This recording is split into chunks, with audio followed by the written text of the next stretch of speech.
Rhondas, lovely sparks.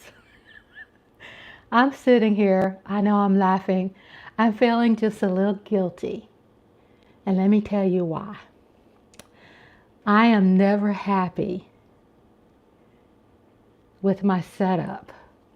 It's like I'm always trying to tweak things. So before, trying to fix this, before I got on here, y'all, I'm so out of breath. I sit up there and I timed it. Okay. I said, well, I'm going to do my hair Thursday. And I said, you know what? I can't wait till Thursday because my hair is bothering me. My hair has grown. If you can tell, the new growth is grown like a lot. So I said, well, let me go ahead and do my hair now. And then here I am running around the house because I set the live. So I changed the live from Thursday to be tonight.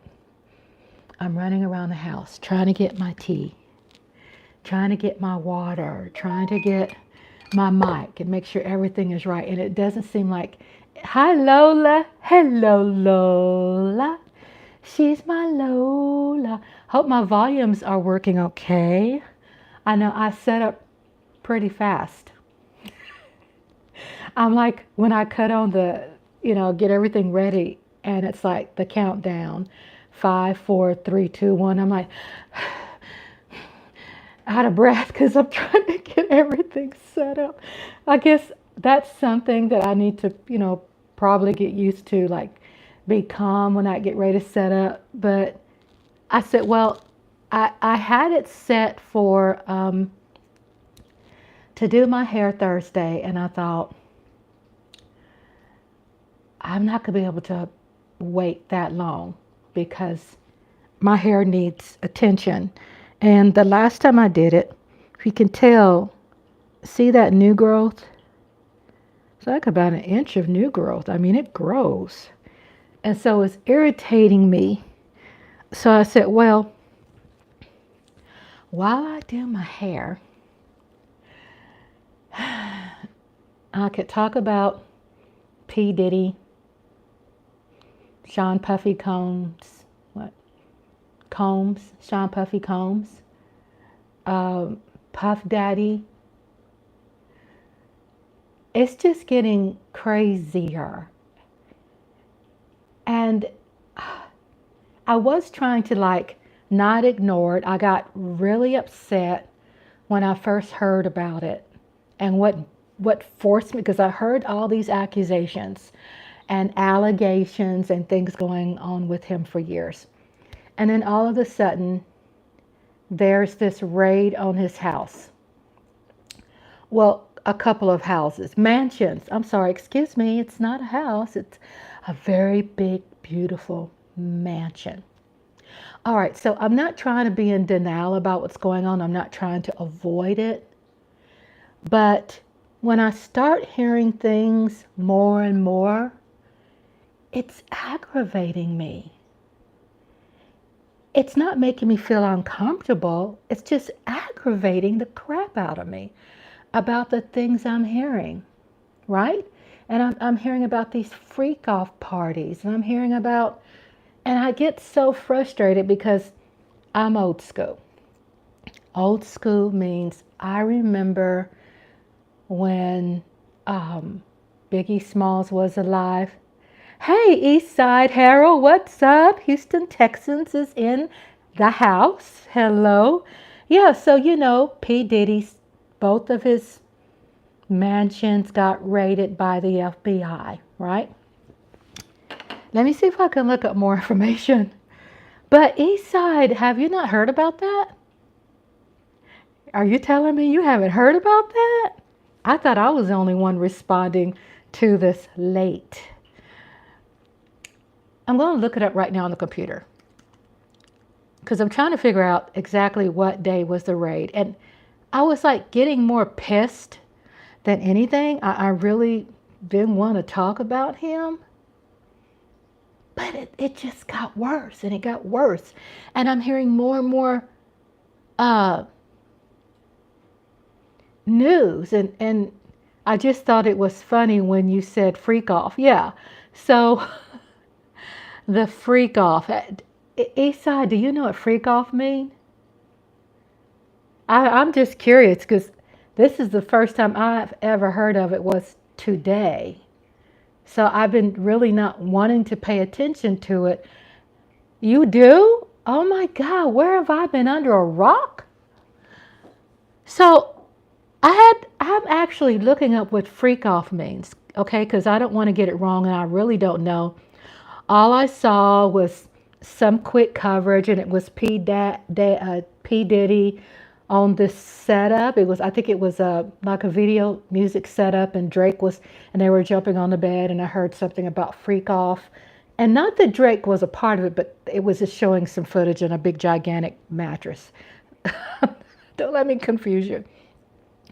So I'm trying to look up right now, what does freak off mean?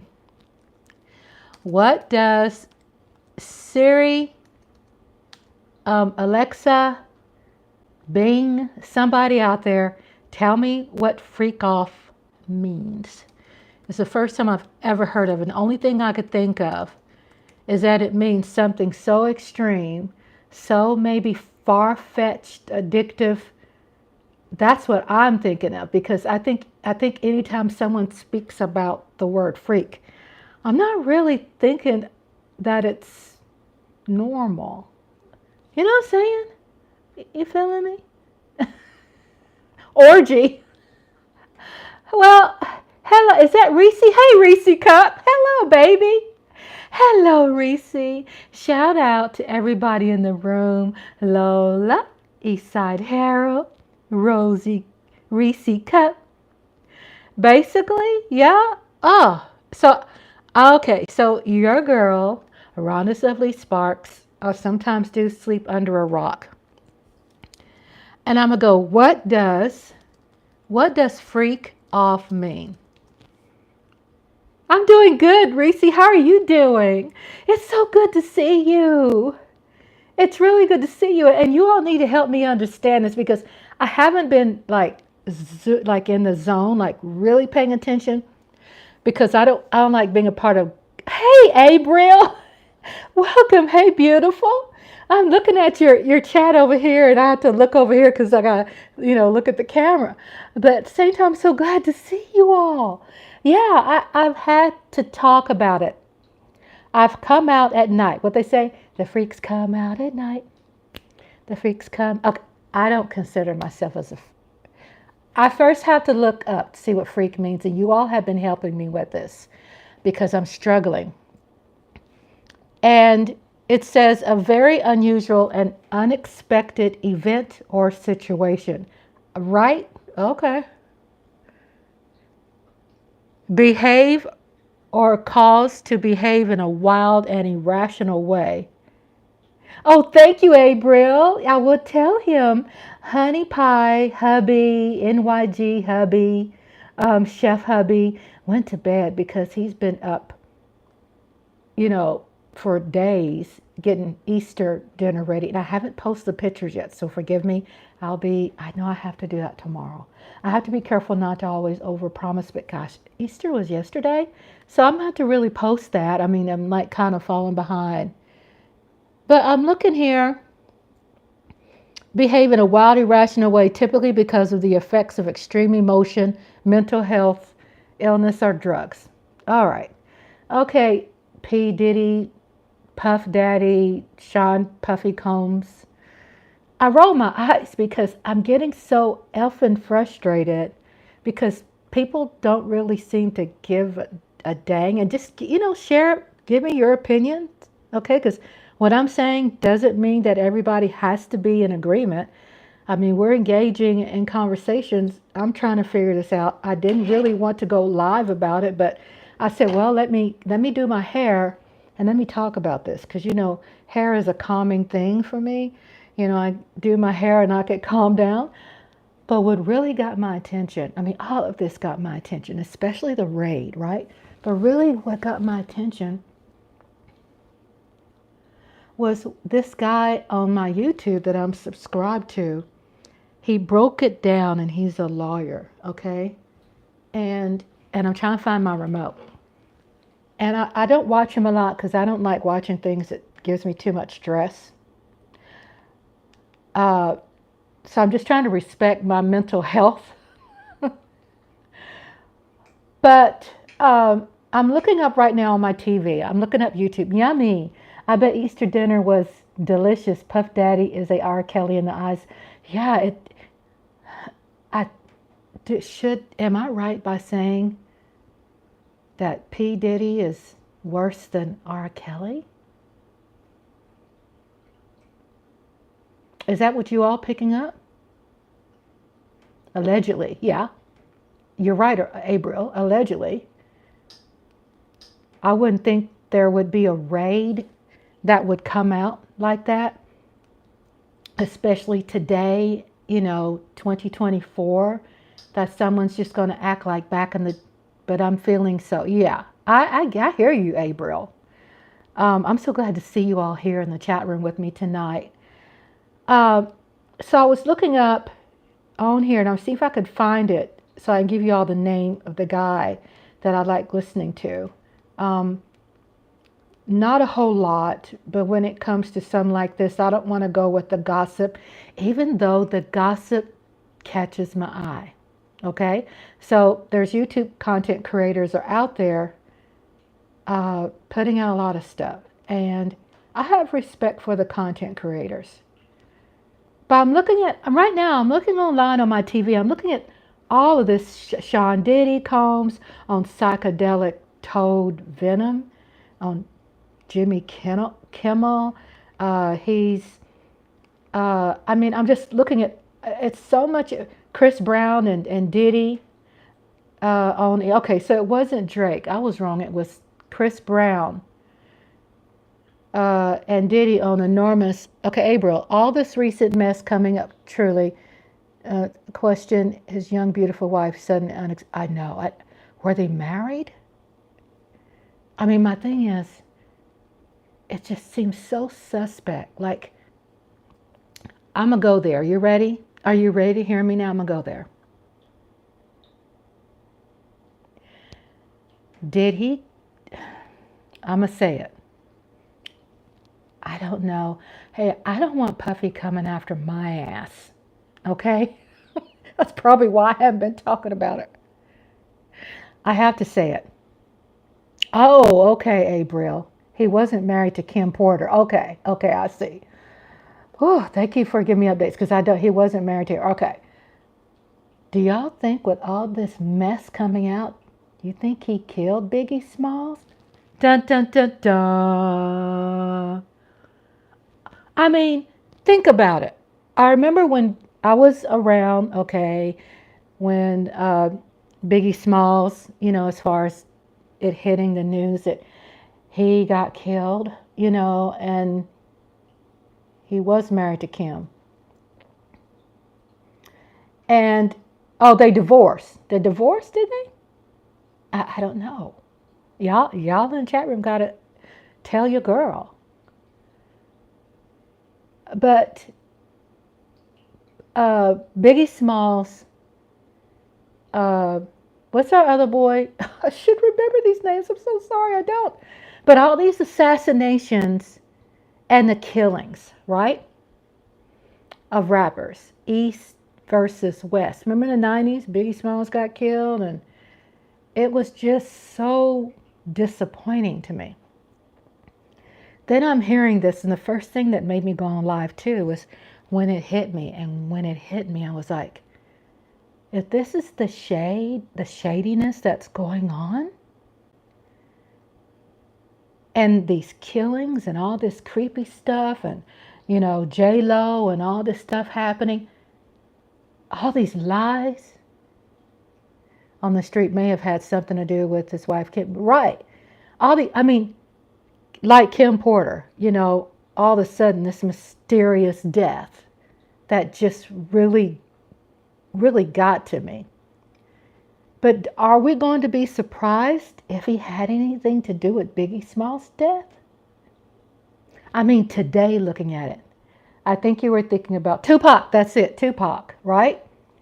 JB got lucky by walking away. Yeah, She did. You're right, Lola. I mean, it's shocking, and it did bother me because if someone is going through this much trying to hide things and trying to cover up, then doesn't that make you think that everything else that maybe we thought he didn't do or what he was innocent with, doesn't that make you flip it and go, well, did you kill Biggie Smalls? I mean, was it you, Puffy? I won't be surprised. It's been sitting allegedly on the streets. Oh my God. I think that's just really crazy. I mean, so I end up watching this because I need you all's input. Thank you so much for engaging with me, because that's why I came. That's why I got on here, because I'm just frustrated. I'm aggravated. I don't know if I could say I'm angry. I'm pissed. And I believe why I'm pissed, because you know how we do. We looking at you, Puff, right? Right, April? I think that how we, I think the reason why I feel pissed because, you know, I vested my intellectual time into supporting him, right? Because we get so caught up in Biggie Smalls, what happened to him, right? Emotionally, we are, you know, feeling bad about what happened. He died, you know, and all these crazy wars against, you know, rappers and East and West and all this. And so what do we do as a community? I never bought any of his music ever. Yeah, I get you, Lola. I never did, because something just always seems strange to me. Even I couldn't even look at Puffy like somebody I could look at and I can go, okay. You know what I'm saying? Like, it was just something weird. It was like just something so off. And, you know, I have this thing where I could pick up on things. I'm not always accurate, so I'm not trying to tell y'all I can like read a crystal ball. I can't, and I don't even go there. But I do trust my instincts. And right now I'm looking on here because I'm really dying to trying to find this man's name that I listened to that really got me captivated. I never liked him either. I mean, I never did. It was just something that really rubbed me the wrong way. Just how he looks snakish, right? Just how he looks disgusting. And you know, when you see people that are disgusting, makeup doesn't help. Hey, sweetie. Yeah, April. Hello. Thanks for everyone sharing the love with each other, to each other. But just something just seems off. Like makeup he always came across as controlling and opportunist. Yeah, that's why I said, is this affiliated with, you know, we've been thrown off so much. Okay, you know, well, Biggie Smalls got, you know, I can't really use that word. I know I used it a couple of times. I'm trying to get in the habit of talking about things without using a word that can, you know, get me banned. But let's say K for that word. TMZ, which I think is so amazing. I watch TMZ and I haven't been a fan of TMZ.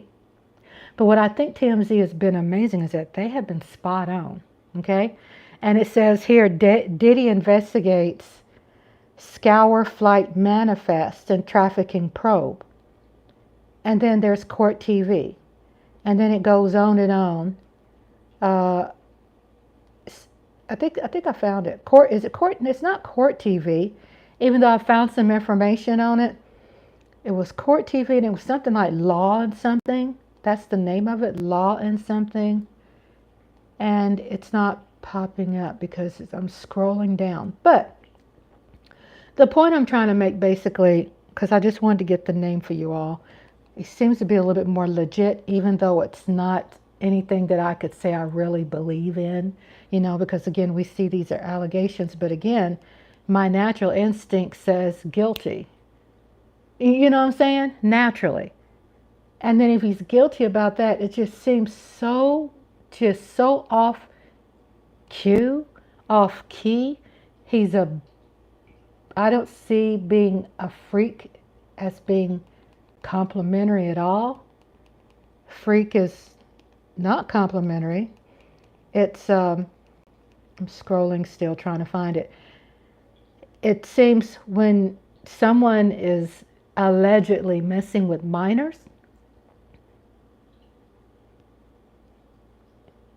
you know, the first thing you think of is girls, right? But then boys, you know what I'm saying? Little boys. I mean, we don't know specifically, the word is coming out, but that's, for me, draws the line. I'm like, I'm done with your ass. You know, when it comes to kids, I'm like done, right? I have a hate thing about me, and I know they say, well, thou shall not hate. Okay, I have to be transparent, and that's something that really pisses me off when it comes to kids. When it comes to someone taking advantage, using their money and power. And there's a lot of people out there who are struggling and who are desperate. And yeah, I'm hearing people say, well, these are grown-ass women, but we don't know if they're grown or not. But, you know, we understand that if there are women who have agreed to do things, the point is also it doesn't mean that they're always making good decisions. So can't we not, you know, be our brother's keeper, our sister's keeper?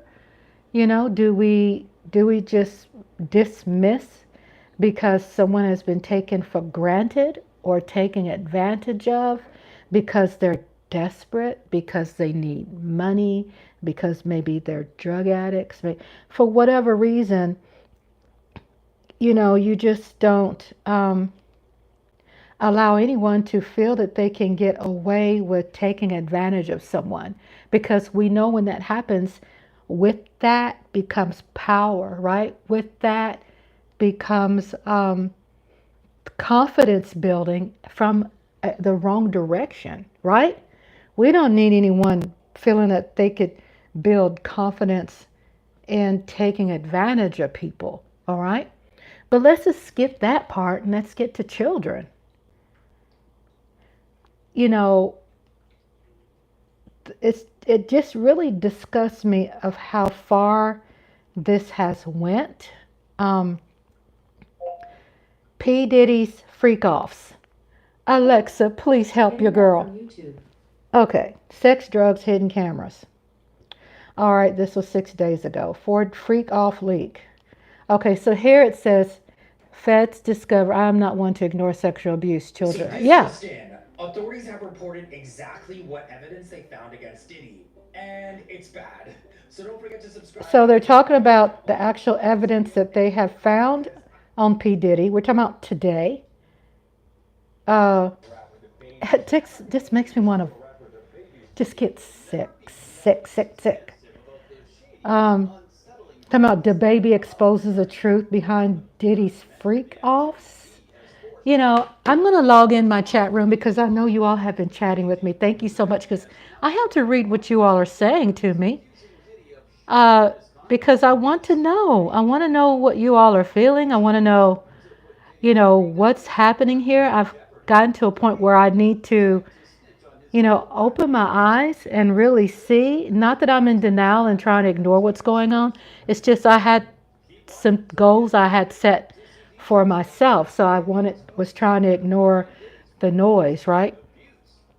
And at the same time, it's forced me to look. So I'm going to catch up on the chat, you all's chat. So Abril said, allegedly, Abril says he was married to Kim. Reese's Cup said, where's that info? Abril said, no, allegedly the word on the street, he may have had something to do with Biggie and his wife, Kim. Oh, really? Okay, I've caught up on the chat. Catching up on the chat. In the chat room. No, allegedly, the word on the street, he may have had something to do with Biggie and his wife, Kim. Lola says J-Lo got lucky by walking away. Abriel says I won't be surprised. It's been said allegedly on the streets for years. Abriel said we're looking at you, Puff. Exactly, we're looking at you. Just puts chills on me.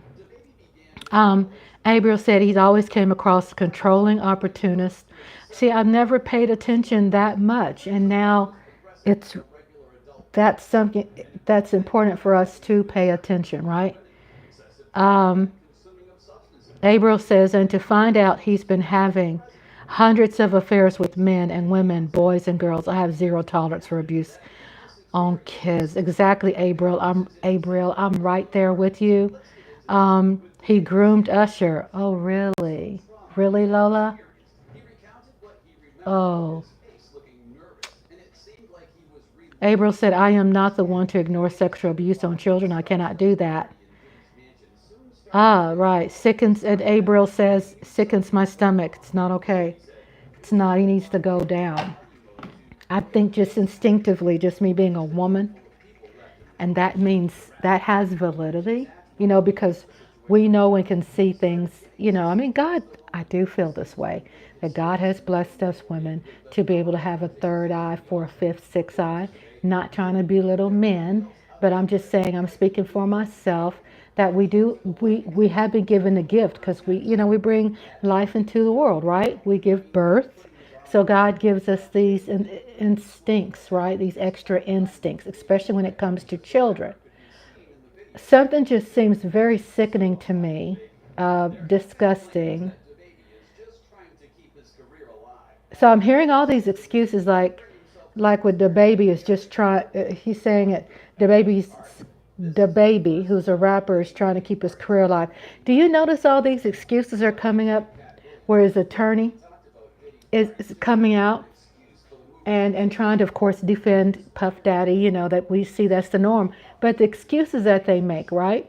And so Lola says, yes, Usher lived with him in his teens and went to a so-called Puff camp. Really?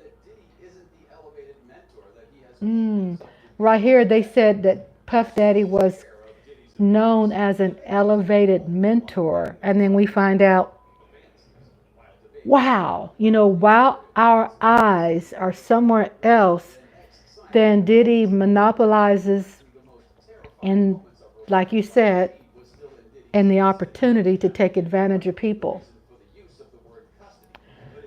So that put chills on me.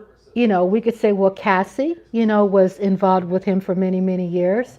And people, the quick go-to for people is, well, she could have gotten out. Why didn't she go? When people are in abusive, violent relationships, we just never know, what people's situation is, that it's not a one-size-fit-all.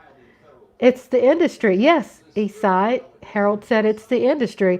Then Reese's Cup said, I hope all of y'all have a wonderful, you too. Reese's Cup, thank you so much for visiting. And if you have any more information, let me know too, because now my eyes are open. I'm not going to ignore this. It's happening in my lifetime. We can look back at history and go, well, look at all this controversial stuff happening. Not in my lifetime. Well, it's in my lifetime. I have to speak on it.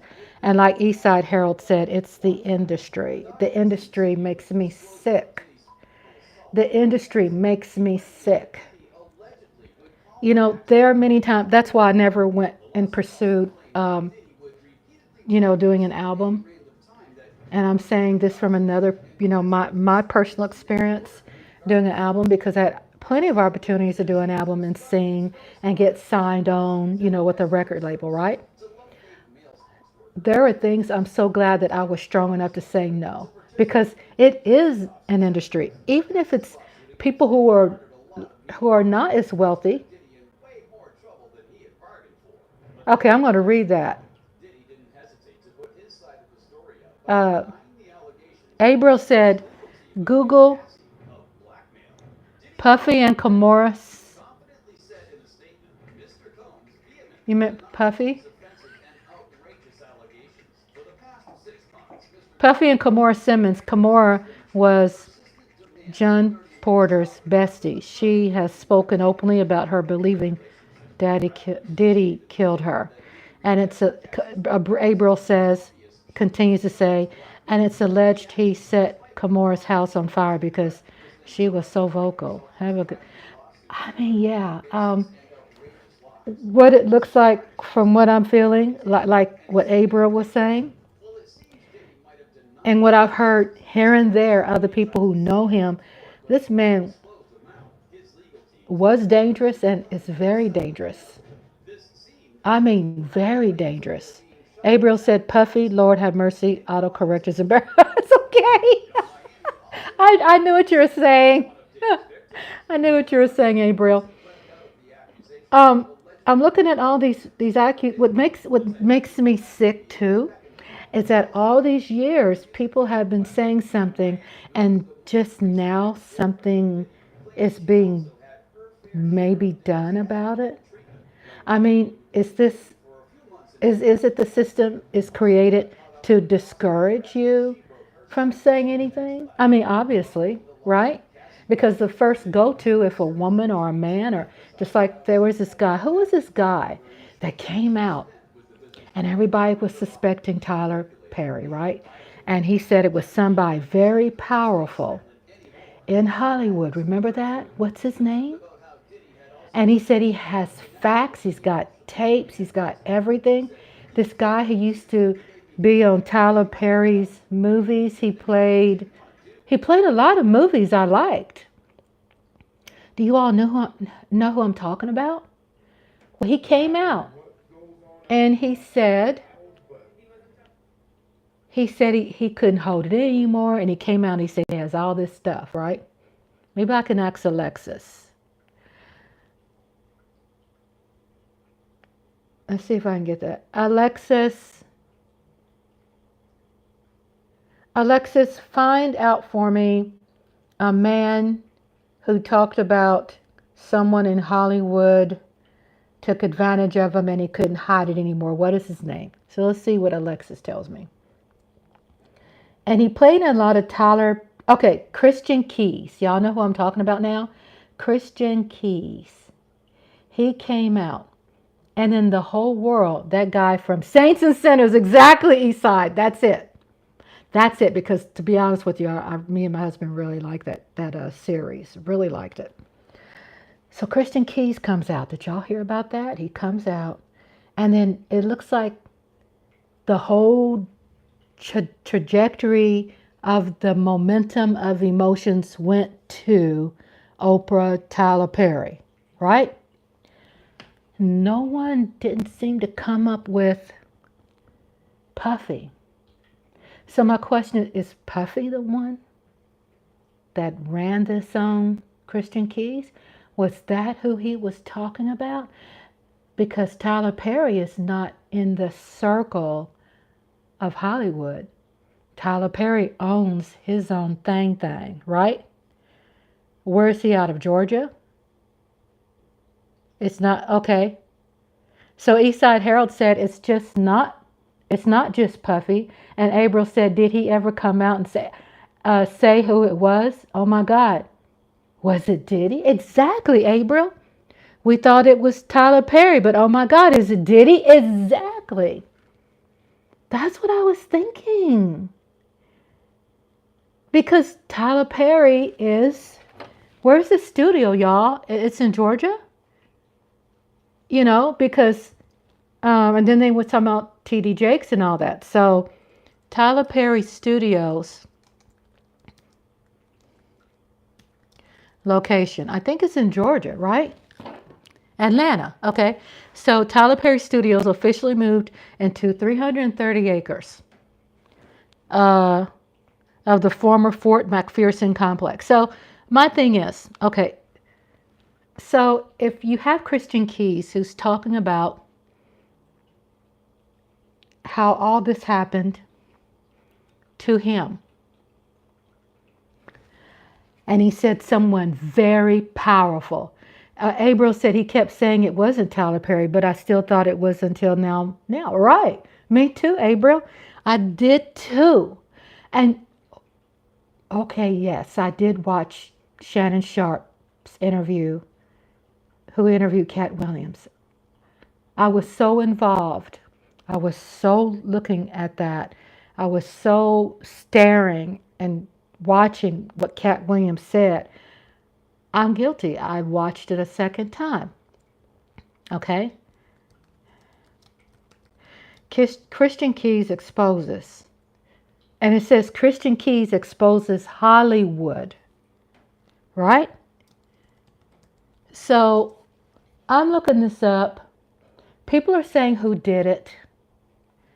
I'm not sure if anyone really came out. Christian Keys has been trending on social media after opening up about his experience with sexual harassment from an executive in Hollywood. Check this out. Can y'all hear that? Sexually harassing me for years. He was claiming, that he had multiple young black men on the payroll, and they just had to show up when he requested them to be there. This was trending all over the place all weekend. It still is. We rarely hear men come forward, and I gotta commend him for his bravery. It's gotta be scary. So this is 3 months ago. Christian Keys has been trending on social media after opening up about his experience with sexual. Actor exposes sexual assault in Hollywood. The industry actor Christian Keys recently revealed on Instagram that he was sexually harassed by an unnamed Hollywood mogul for years. Hollywood mogul. Is that Puffy Combs?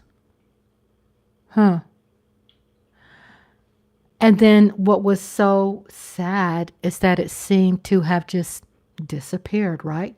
After Christian Keys came out and said this. This says Christian Keys exposes Hollywood creeps.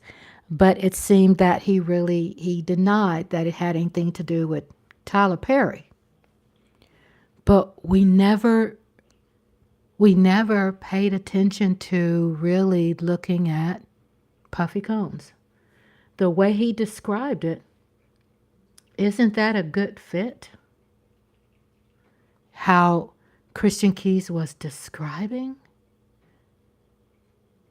I mean, it just makes me cringe. Our friend Christian Keys has been trending on social media after opening up about his experience with sexual harassment from an executive in Hollywood. Check this out. This person was sexually harassing me for years. He was claiming, that he had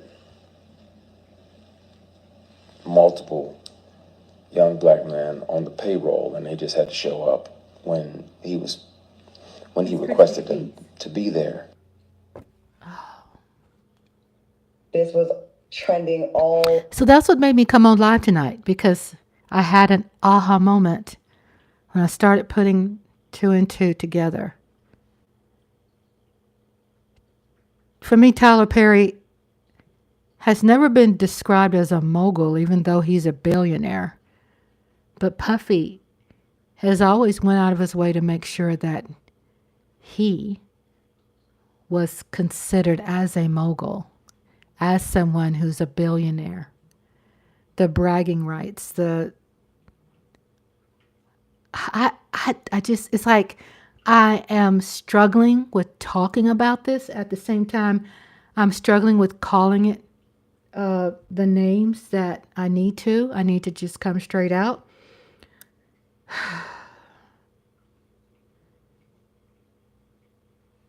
I mean, what's so sad is that such a large population of people have come out and said something about it, and has turned their heads and has made excuses for people who are victims. They made excuses like what? Well, they just want money. They're after the money. They're money hungry. He's mad because he didn't get paid enough. He's mad because I'm rich. These are excuses. Oh, she's just after his money. And I'm so tired of the deflection and how so many people who would jump behind those excuses when they don't even know the person or know their situation, but they're very quick to jump on the bandwagon of excuses as to, oh, why Cassie did this, why she say that. And there's this thing where people would say, well, why didn't such and such talk about it years ago? Because you all, the court system is not the same. You know what I'm saying? I mean, you pretty much, unfortunately, as a victim, you pretty much you have to go with probably who's elected in office to be able to come out if you're smart. You know, how is the political climate going to affect your case? How is the political climate? Is it going to be in your favor? Who's in office? Who's in your office locally? Who's the district attorney? You know, who's the sheriff? Who, you know, what's the political climate? So back then, guess what? The political climate did not support a woman. You all know this, especially if a man was going to come out. You know, back then you could just pretty much write it off. Got cat hair. You could pretty much write it off if a gay man came out and said something because, you know, gays, they just dismiss gays and everything that they said, right? Jeffrey Dahmer, you know, we all remember that. Would I say that Puffy Combs is a monster like Jeffrey Dahmer? Yeah. I mean, worse, right? I mean, God, I'm not doing comparisons here. Is he worse? I'm back. I'm at work. My bad. Hey, April. I'm so glad that you're at work. I'm so glad you're spending time with me here. Maybe you being here could make it, you know, not so, you know, like it's so much work, you know, make it feel like time can go by fast for you. So I hope so. I know when I would work and, you know, I would have my hubby in my ear, you know, I'd have that little earpiece and I would hear him talk to me. It made my job so much better. But my thing is, it's not that. It's not about, I think the media and the opposition uses gay as a distraction to dismiss what has happened actually to the victim. And what's sad about it, I believe that we need to really keep up with, is not get caught up in that kind of madness. You know, with the madness is the distractions that is used to get us looking somewhere else instead of really accepting what we see and trusting what we hear could be facts. And that conspiracy theories, if people don't pay attention to conspiracy theories, then think about the people who are not for conspiracy theories, because conspiracy theories is close to the damn truth every time. Conspiracy theories is another word for calling it a hunch, that you're close to the damn truth. That's conspiracy theory. Is that a reason to dismiss someone who is complaining about their truth, who's reporting their truth? And that's why so many victims are people out there who are being still victimized, who are out there and who are afraid to come forward because, you know, society, the culture will make them feel bad, will shame them, will affect their career and where they live and how they live, and will really destroy their life. So, speaking about destroying life, I'm very proud of Cassie coming forward. And what I did hear, I believe, is the producer of, is it Puffy's last album, that came forward and said something. And I'm so proud of men coming forward and saying something, because what we fail to understand, that as long as we've been fighting for rights, for equality, to protect ourselves, men have been silent because media and the culture has not wanted to open an ear and face it and help and possibly people in that time, or men, if they watered it down, they could have been people who were guilty of using and violating little boys. You see? So it feels really good to see men are speaking up, because we women have been fighting by ourselves.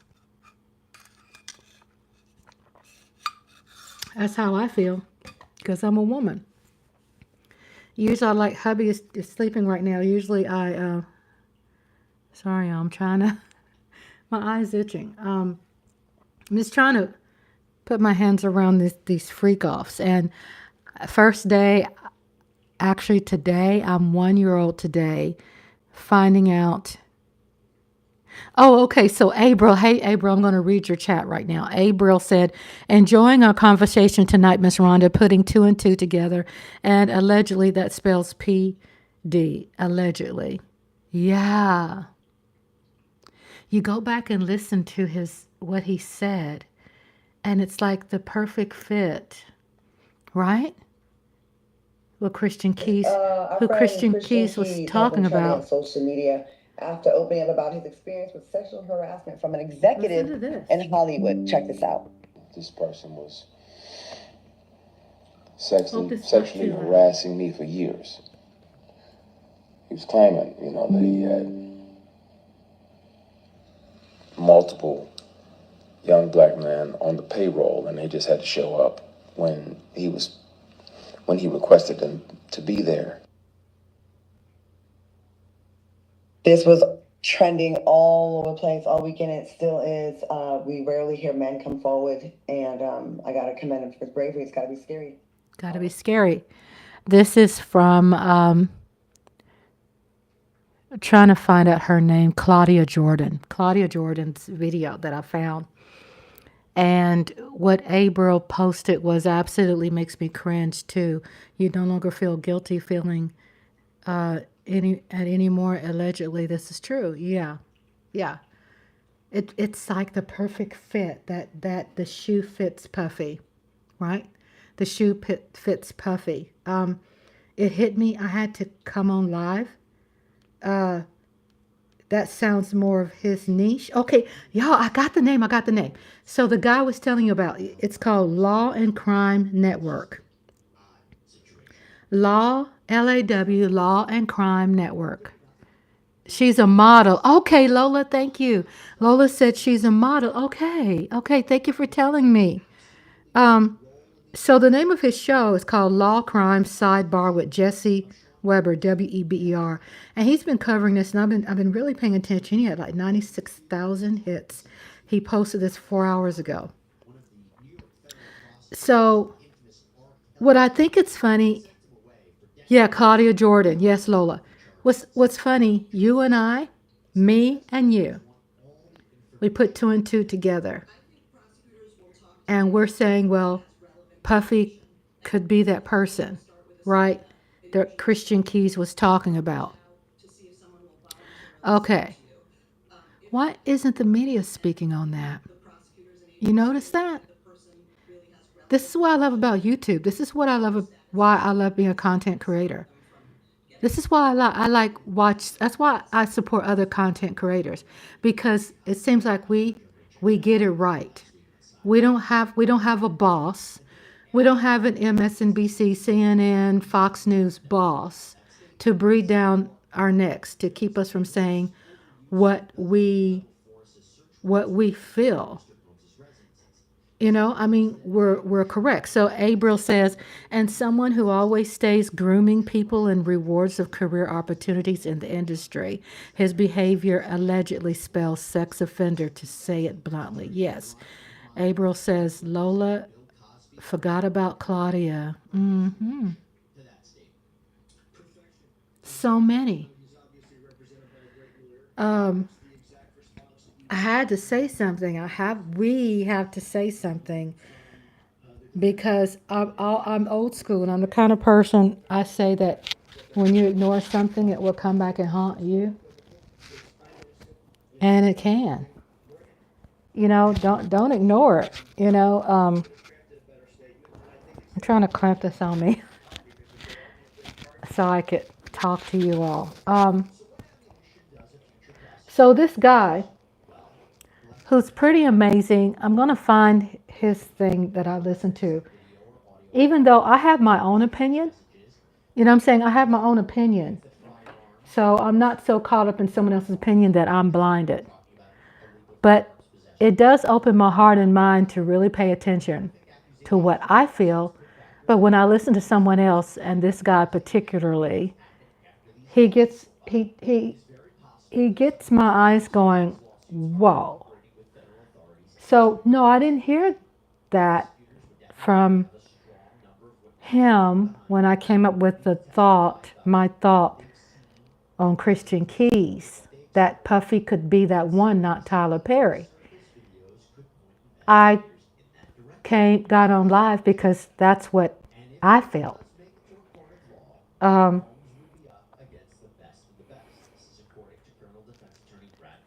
But let me see if I can find it. Law and Crime Network.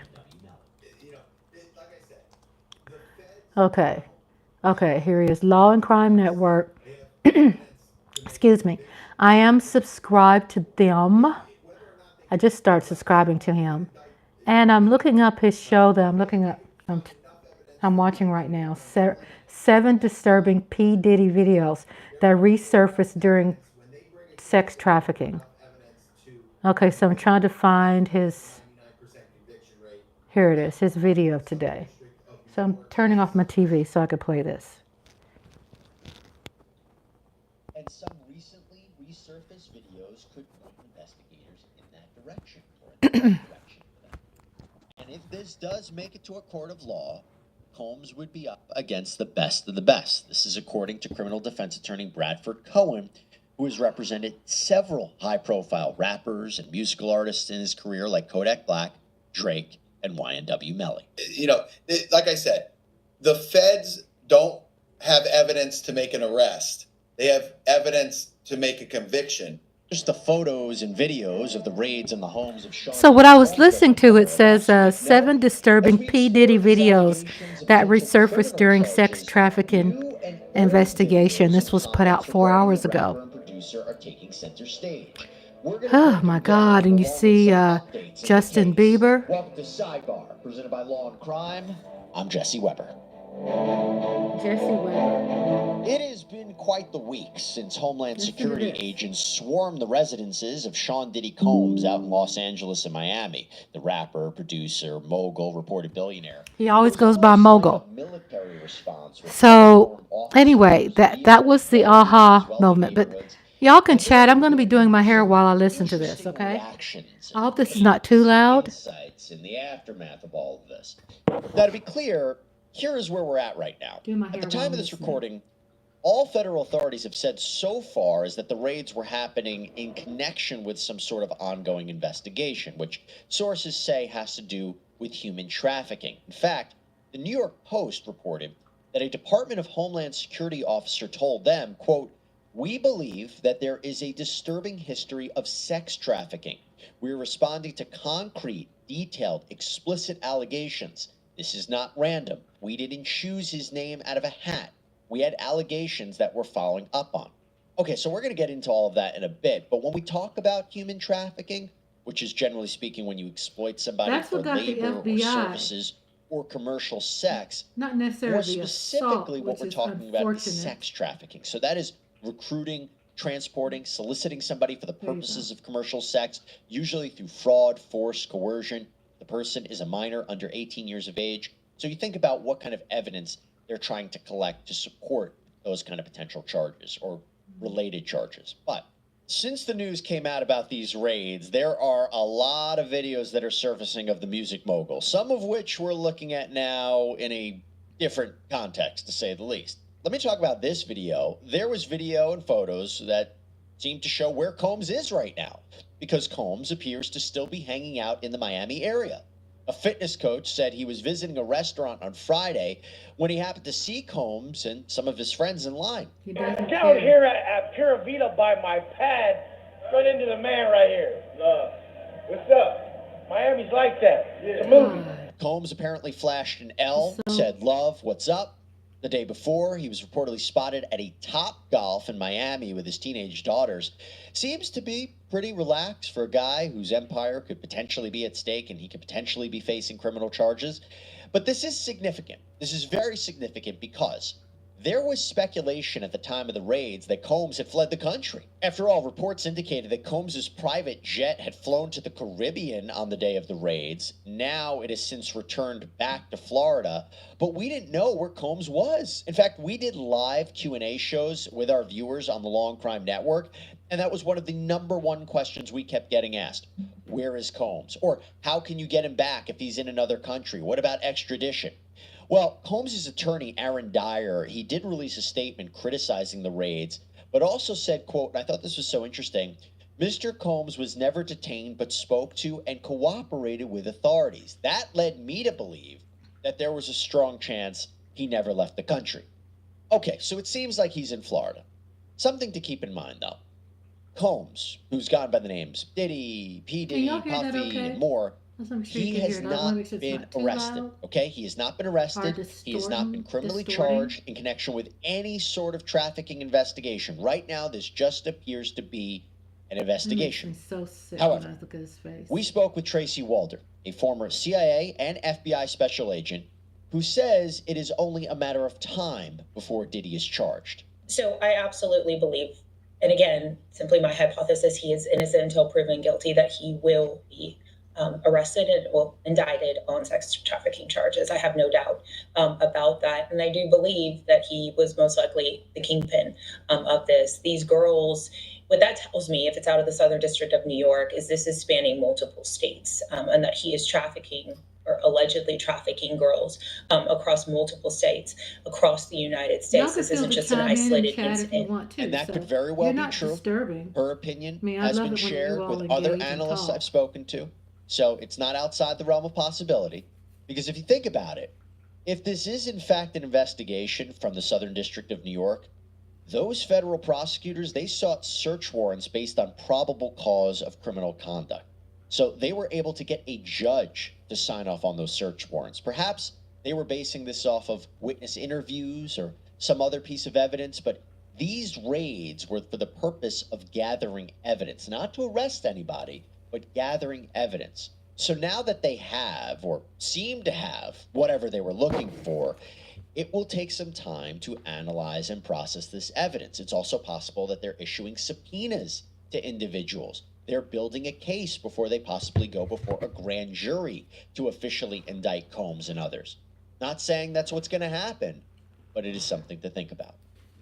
Now, something that might have really ramped up this federal investigation, as I talk about potential witnesses that may be cooperating and providing information to investigators and prosecutors, is all of the details that were released in several lawsuits filed against Combs in the past several months. And there's two in particular I'm going to highlight. Yes. These are two bombshell lawsuits against Diddy. One from his ex, Cassandra Ventura, or Cassie, and another from a music producer named Rodney Jones, Little Rod Jones. Both of these lawsuits make chilling claims of violence, sexual assault, drug use, trafficking, a lot more. I wonder if details of those cases, even though these are civil cases, if they are being investigated by federal authorities, because what was alleged was essentially criminal conduct, and we don't know if either Ventura or Little Rod Jones are in fact witnesses working with the government. But in her lawsuit, Cassie claims that she felt trapped in the relationship with Combs, who was verbally and physically abusive. She claims he forced her to have sex with prostitutes while he watched, sometimes filmed them. And she says that when she tried to leave him, Combs raped her. In the Rodney Jones lawsuit, the producer claims that he was assaulted, harassed, threatened by Combs. He points to rampant drug use involving Combs' alleged drug mule, Brendan Paul, who was actually arrested on drug charges on the same day as the raids at an airport in Miami. Jones also claims that underage girls were present at Combs' parties where they may have been intimate with Combs. And Jones even accuses actor Cuba Gooding Jr. of sexually assaulting him on a yacht. Says Combs helped set the whole situation up. In an amended complaint, Cuba Gooding Jr. was actually added as a defendant in this case. But these are not the only high-profile people to call Combs out. No, as we mentioned on previous sidebars, Combs' longtime rival, rapper 50 Cent, has been quite active on social media about what's been going on. After the raids, he posted on Instagram, quote, "Now it's not Yes, Diddy April. do it," in a reference April to said, a no planned way. docuseries that he Yes was going to produce. way. But he says, now it's not Diddy do it, it's Diddy done. They don't come like that unless they got a case. Since then, he's posted several memes mocking Diddy's legal troubles. He's also shared a video from someone on social media that called Combs, quote, too freaky for society. Aubrey O'Day from the musical group Danity Kane, founded by Combs back in the early 2000s, she posted on Instagram after the raids, "What you sow, you shall reap. I pray this emboldens all of us victims to finally speak on what we've endured." She once said in a podcast back in 2022 that she was fired by Combs from the group because she, quote, wasn't willing to do what was expected of her, not talent-wise, but in other areas. But in light of all of these statements and all of these developments, there are several celebrities who have made statements about Combs' alleged bad behavior that we got to talk about. Cat Williams, the comedian. He spoke with NFL Hall of Famer Shannon Sharpe back in January on Sharpe's podcast Club Shay Shay. So timeline-wise, this is after some of the lawsuits come out, before, obviously, the raids this past week. Let's hear what he had to say. Now, I've had to turn down $50 million 4 times. 4 times. Just to protect my integrity and that I was telling you about. Right. Because P.Diddy be wanting to party. And you gotta tell him no. You got to tell him no. I did. You can see from Shannon Sharpe's reaction there that is an explosive thing that Williams just said. And many people have pointed back to this interview saying Williams predicted that 2024 might be Combs' downfall. Now, to be clear, Combs is not being investigated for having sexual relations with men or women, no. Right. But if you look at the statement in the context of allegations that Combs forcibly touched or sexually assaulted people or engaged in sex trafficking of minors, you look at that statement from Williams a little bit differently. And of course, this is merely a claim, an accusation from Cat Williams. We can't verify what is going on here. But there are other videos going viral online right now that seem proof positive that Combs' parties were nothing short of infamous. Oh, hey, everybody know ain't no party like a Diddy party, so. Yeah, that's what's up. Yeah. That was Combs and NBA legend LeBron James. But others have recently come out to say that Combs' parties were not a place you wanted to be. Been to that freaky. Includes rapper Uncle Luke, who spoke with the podcast We in Miami just last week. Did you party with Diddy a lot? Oh, no, not really. I would go to the party and leave early. Why wouldn't you stay? I go to the party and leave early. I'm sorry. Yeah. I don't know what goes on after hours, but He wasn't trying to find out. I wasn't trying to find out. One of the videos that has gone especially viral or circulated in the aftermath of the raids was Combs' interaction with a then 15-year-old Justin Bieber back in what I believe is 2009 as he was just rocketing to stardom. It was posted back in the day on Bieber's YouTube channel titled 48 Hours with Diddy. Justin, he's in, you ever seen the movie 48 Hours? LeBron, right Lord now, have he's mercy. I with know it, Diddy, him and his April. boy. They're having the times of their lives. Now talking about Justin Bieber. You know, where we hanging out and what we doing. People. We can't really disclose. Minors. But it's definitely a 15-year-old's dream. Given what we know about Combs' party lifestyle through these lawsuits and people have spoken out over the years, it is a little concerning that someone so young was hanging out with the rapper. And in fact, in a video posted on Combs' YouTube channel just a year or so later, Bieber looks, what I believe, uncomfortable interacting with the rapper. What's up, man? You good? I'm good. How are you? How you doing, brother? Everything's good? Selling out arenas and everything? It's just starting to act different, huh?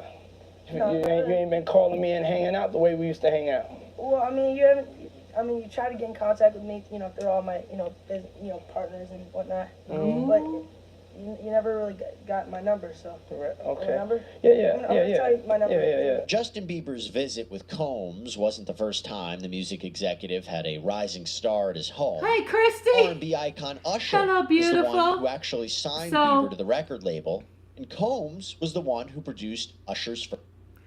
So what I'm listening to, of course, I'm talking about P. Diddy. and these things are going on. And I found out today about freak-offs because I didn't know what freak-offs was. These freak-off parties that P. Diddy had. And so this one, what we're listening to is 7 disturbing P. Diddy videos that resurfaced during sex trafficking investigation. So what... I don't know. That's what I'm trying to... that's what I'm trying to hear also. I'm trying to understand it. It seems like he did. Because it's that circle, right? And Christine, love you. I love you, sweetheart. We had a good time. Thank you for coming over for Easter too. We loved you and the babies. So what really got me, Christiana, you remember Christian Keys? Remember Christian Keys that came out? And people, who played Saints and Sinners, and he came out and he said, coming out means he came out with information. He has tapes and everything coming out saying that he went through all this violent stuff, control, all of that. Okay, good night, Christy. So what made me come on live tonight was, thank you, Christy, was when something hit me, when I was thinking about Christian Keys and how the media was going toward blaming Tyler Perry and all of that, which Eastside Herald said, well, you never know, who's really guilty or not. Let me see if I can catch up on my, I love you, Christiana. I love my sweet baby. I know you have to work tomorrow. He done touched Justin. Oh, okay. So April said, don't involve LeBron. Lord have mercy. April said he done touched Justin Bieber, allegedly. Yes, honey. And then Lola says, did Usher bring Justin to P. Diddy? Huh? So did, and then April said, Lola, not sure. Love you, baby. Good night. And good night, Chris. Thank you for the love. So that's what we were listening to. I'm going to continue listening. I'm going to put it back on play. But this is what I'm playing is from the website Law and Crime Network.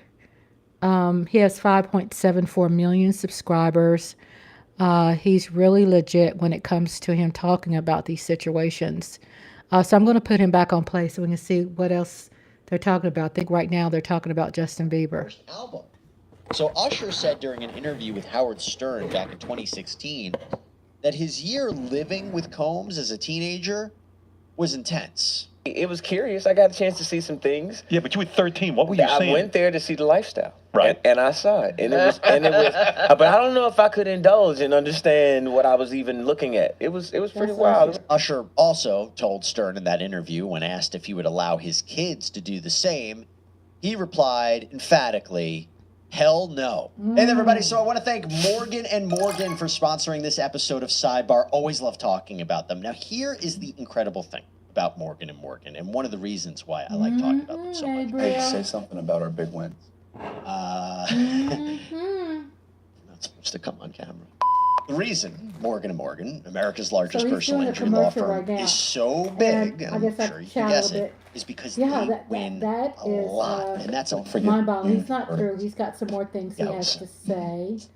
They've won big verdicts, $6.8 million in New York, $26 million in Philadelphia. You see, the thing about them is they don't settle for low-ball insurance offers from insurance companies, which is something that you can submit a claim from your couch at home and on your phone. They've completely modernized the process by submitting your claim, talking to your legal team. It's all done straight from your smartphone. Again, that's something that 8 clicks or less. I'm trying to get my hair. 8 clicks or less. He's doing a promo. You can see if you have a case in just a few minutes. Got 1,000 lawyers, over 1,000 lawyers. All right, you know what, Dan? If you really think you can do better, maybe you should just do it yourself. Crazy. What Jesse was getting at is if you've ever been injured in an accident, you can check out Morgan & Morgan. So this guy's got a commercial. Just going to ignore that right now. But he's coming back in a minute to talk more about these new videos that are coming out that people are putting two and two together, right? They're like, oh snap.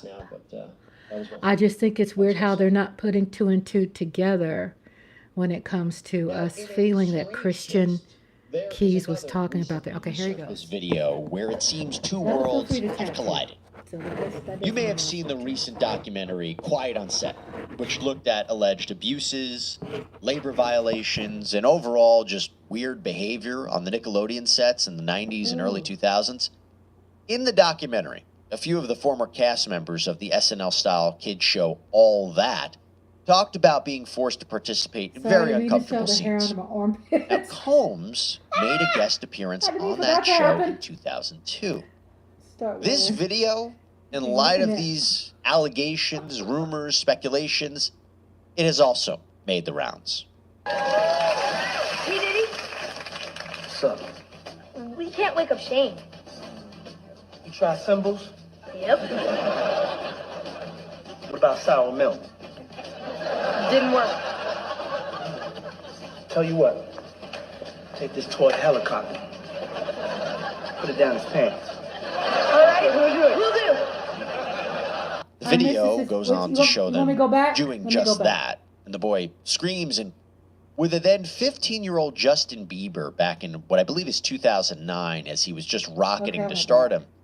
It was posted back in the day on Bieber's YouTube channel titled 48 Hours with Diddy. Justin, he's in, you ever seen the movie 48 Hours?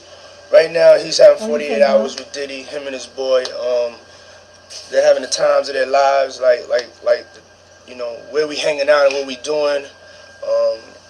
We can't really disclose, but it's definitely a 15-year-old's dream.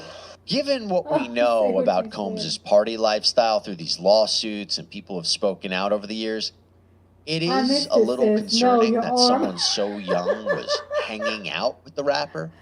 And in fact, in a video posted on Combs' YouTube channel just a year or so later, Bieber looks, what I believe, uncomfortable interacting with the rapper. What's up, man? You good? I'm good. How are you? All right, young brother, everything's good? Selling out arenas and everything? Starting to act different, huh? You ain't been calling me and hanging out the way we used to hang out. Well, I mean, you try to get in contact with me, you know, through all my, partners and whatnot. But you never really got my number, so. Right, okay. My number? Yeah. I'm gonna tell you my number. Yeah. Justin Bieber's visit with Combs wasn't the first time the music executive had a rising star at his home. R&B icon Usher is the one who actually signed Bieber to the record label, and Combs was the one who produced Usher's first album. So Usher said during an interview with Howard Stern back in 2016 that his year living with Combs as a teenager was intense. It was curious. I got a chance to see some things. Yeah, but you were 13. What were you saying? I went there to see the lifestyle. Right. And I saw it. And it was but I don't know if I could indulge and understand what I was even looking at. It was pretty wild. Usher also told Stern in that interview, when asked if he would allow his kids to do the same, he replied emphatically, hell no. Hey there, everybody. So I want to thank Morgan & Morgan for sponsoring this episode of Sidebar. Always love talking about them. Now, companies, which is something mention that you can submit 1,000 lawyers over. I'm fast forwarding the commercial. Well, it came a little too close to me. It hurt resurface video where. Okay. It's going now, in a strange twist, there is another recently resurfaced video. I'm listening to Law and Crime Network, which he just posted shortly. And he's posting 7 disturbing P.Diddy videos that have resurfaced during the sex trafficking investigation. And I was sharing with people earlier what made me come on live. Because earlier, not because I got this idea from this person that we're listening to, but it hit me when Christian Keys, who played Saints and Sinners, this handsome man, when he came out, and remember that video went all over the place when he said he's got evidence and videos, and he was just describing just a person in Hollywood, and he didn't give out the name, but people ran off with it and said Tyler Perry. I didn't want it to be Tyler Perry, you know what I'm saying? And so I didn't run with that. But at the same time, it made me think Christian Keys is talking about Puffy. So I had aha moment. And so what we're doing, welcome to Rhonda's Lovely Sparks, while I'm doing my hair, and we're talking about, or taking down my hair. We're talking about these videos that have resurfaced, and you all are listening to Law and Crime Network. Video where it seems two worlds have collided. You may have seen the recent documentary Quiet on Set, which looked at alleged abuses, labor violations, and overall just weird behavior on the Nickelodeon sets in the 90s and early 2000s. In the documentary, a few of the former cast members of the SNL-style kids show All That talked about being forced to participate in very uncomfortable scenes.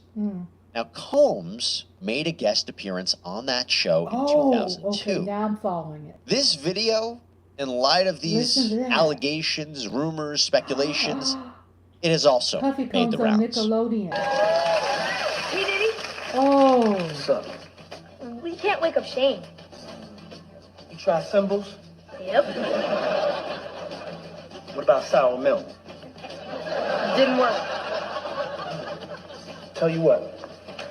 Take this toy helicopter.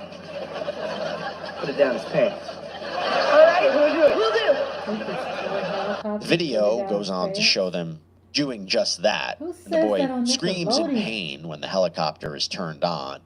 It's just an odd situation Oh. all around. So what does all this mean? Could be nothing.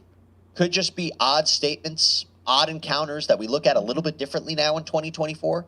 Maybe it plays absolutely no role in the investigation or even a future prosecution of Sean Combs. On the other hand, maybe there is a connection. Could the federal authorities be looking to talk to some of these people?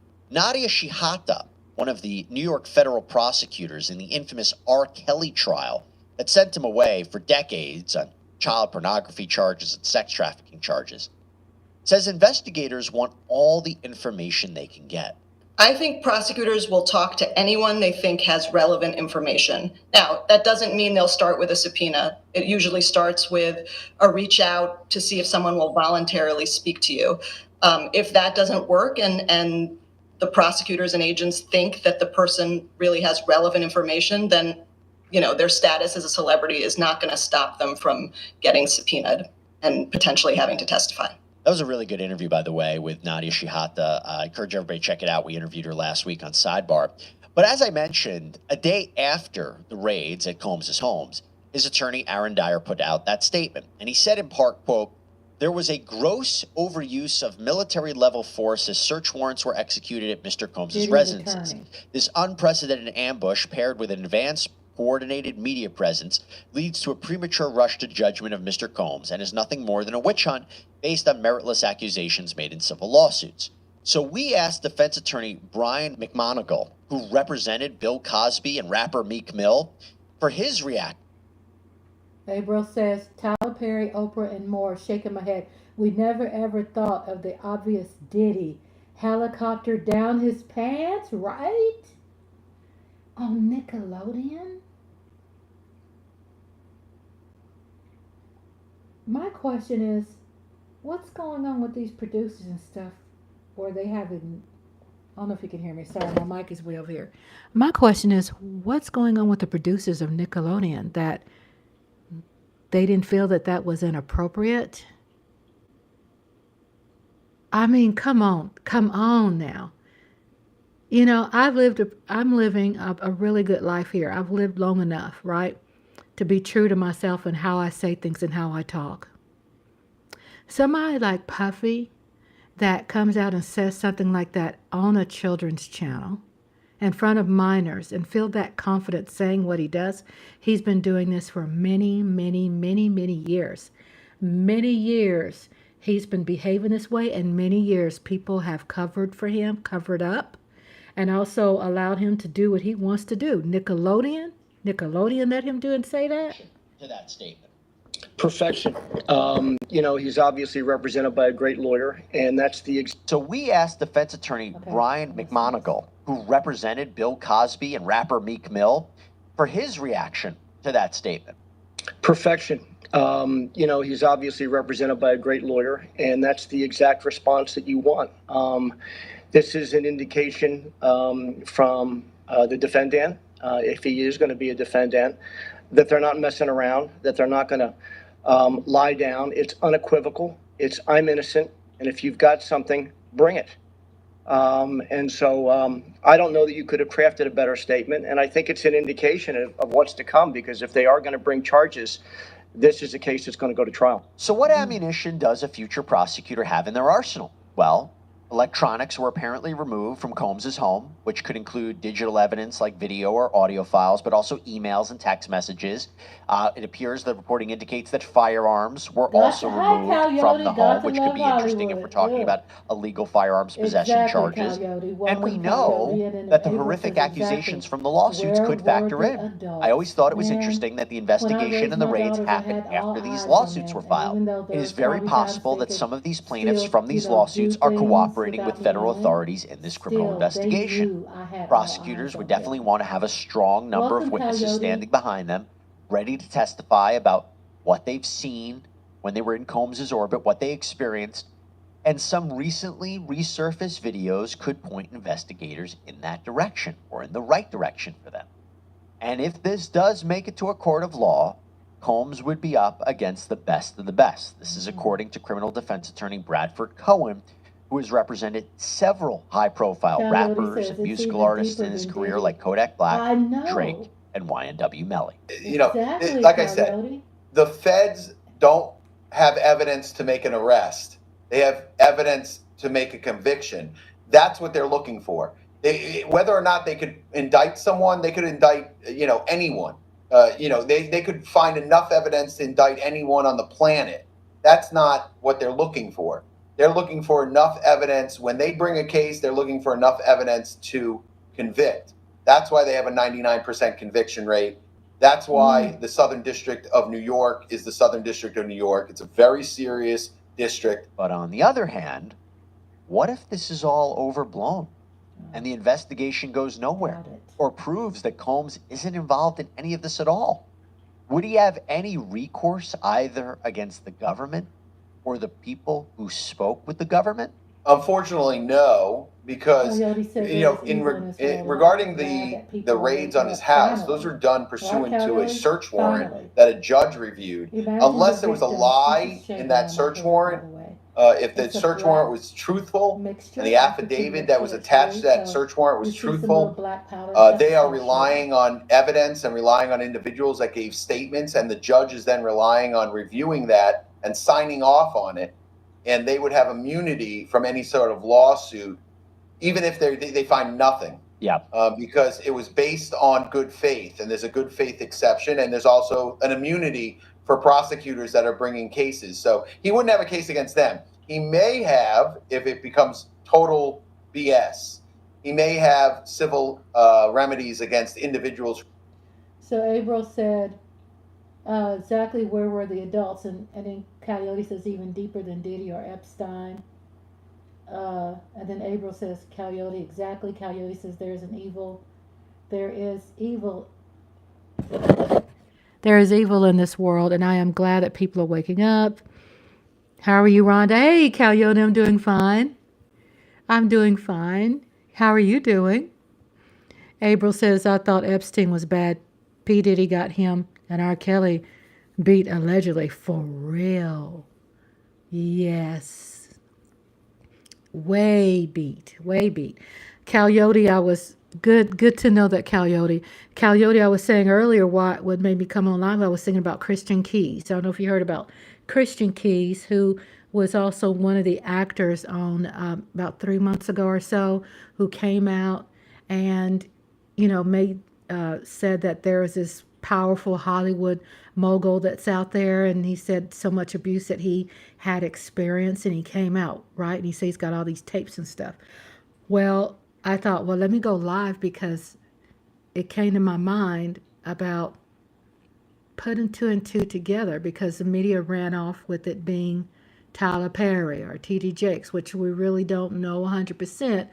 But now when you think about, he said mogul, Christian Key said mogul. I know Puffy has always bragged about that. And then there was, Tyler Perry and T.D. Jakes. that also came up. But what's strange is that if we, April was thinking about that too, if we can, discuss that and go, well, Christian Keys, maybe because the media doesn't talk about it because it is another piece of the pie, a part of the puzzle that that's going to contribute to a prosecution. Coyote said, I hope he's going to be all right. Have been people, let me go look at my computer, who try and come out and are suicidal. Yes.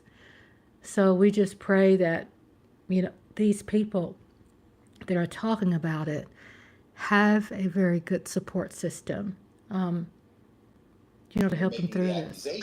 Right. By the way, when it comes to this alleged drug mule who was arrested, Brendan Paul, we asked Bradford Cohen if that is significant in this investigation that's potentially centered around Combs.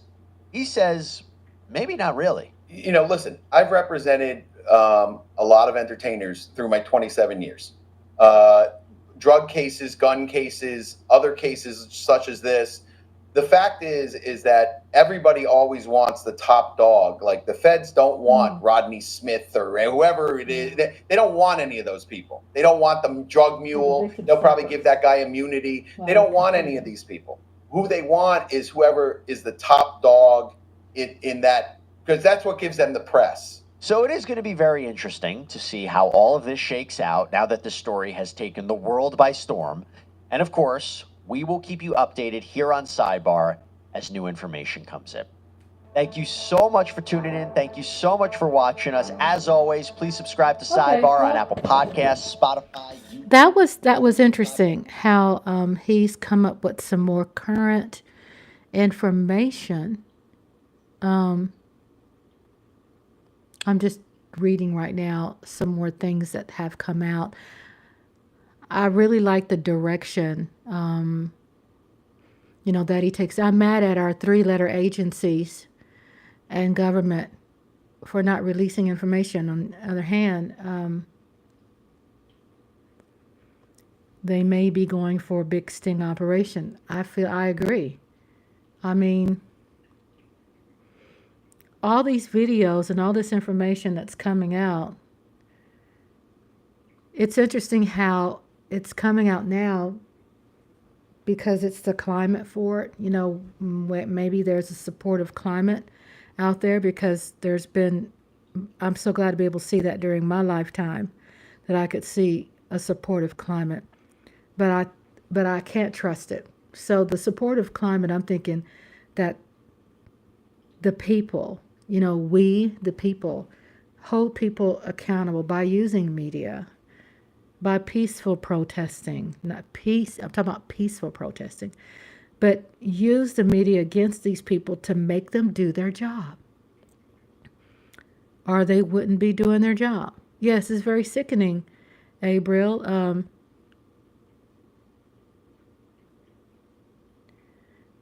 I was just reading something that was dropped today, too, on Stephen A. Smith. The Bad Boy Entertainment CEO has been hit with 5 lawsuits since November of 2023, accusing him of sexual assault, sexual trafficking, and engaging in criminal activity. Last week, federal agents raided his homes in Los Angeles and Miami.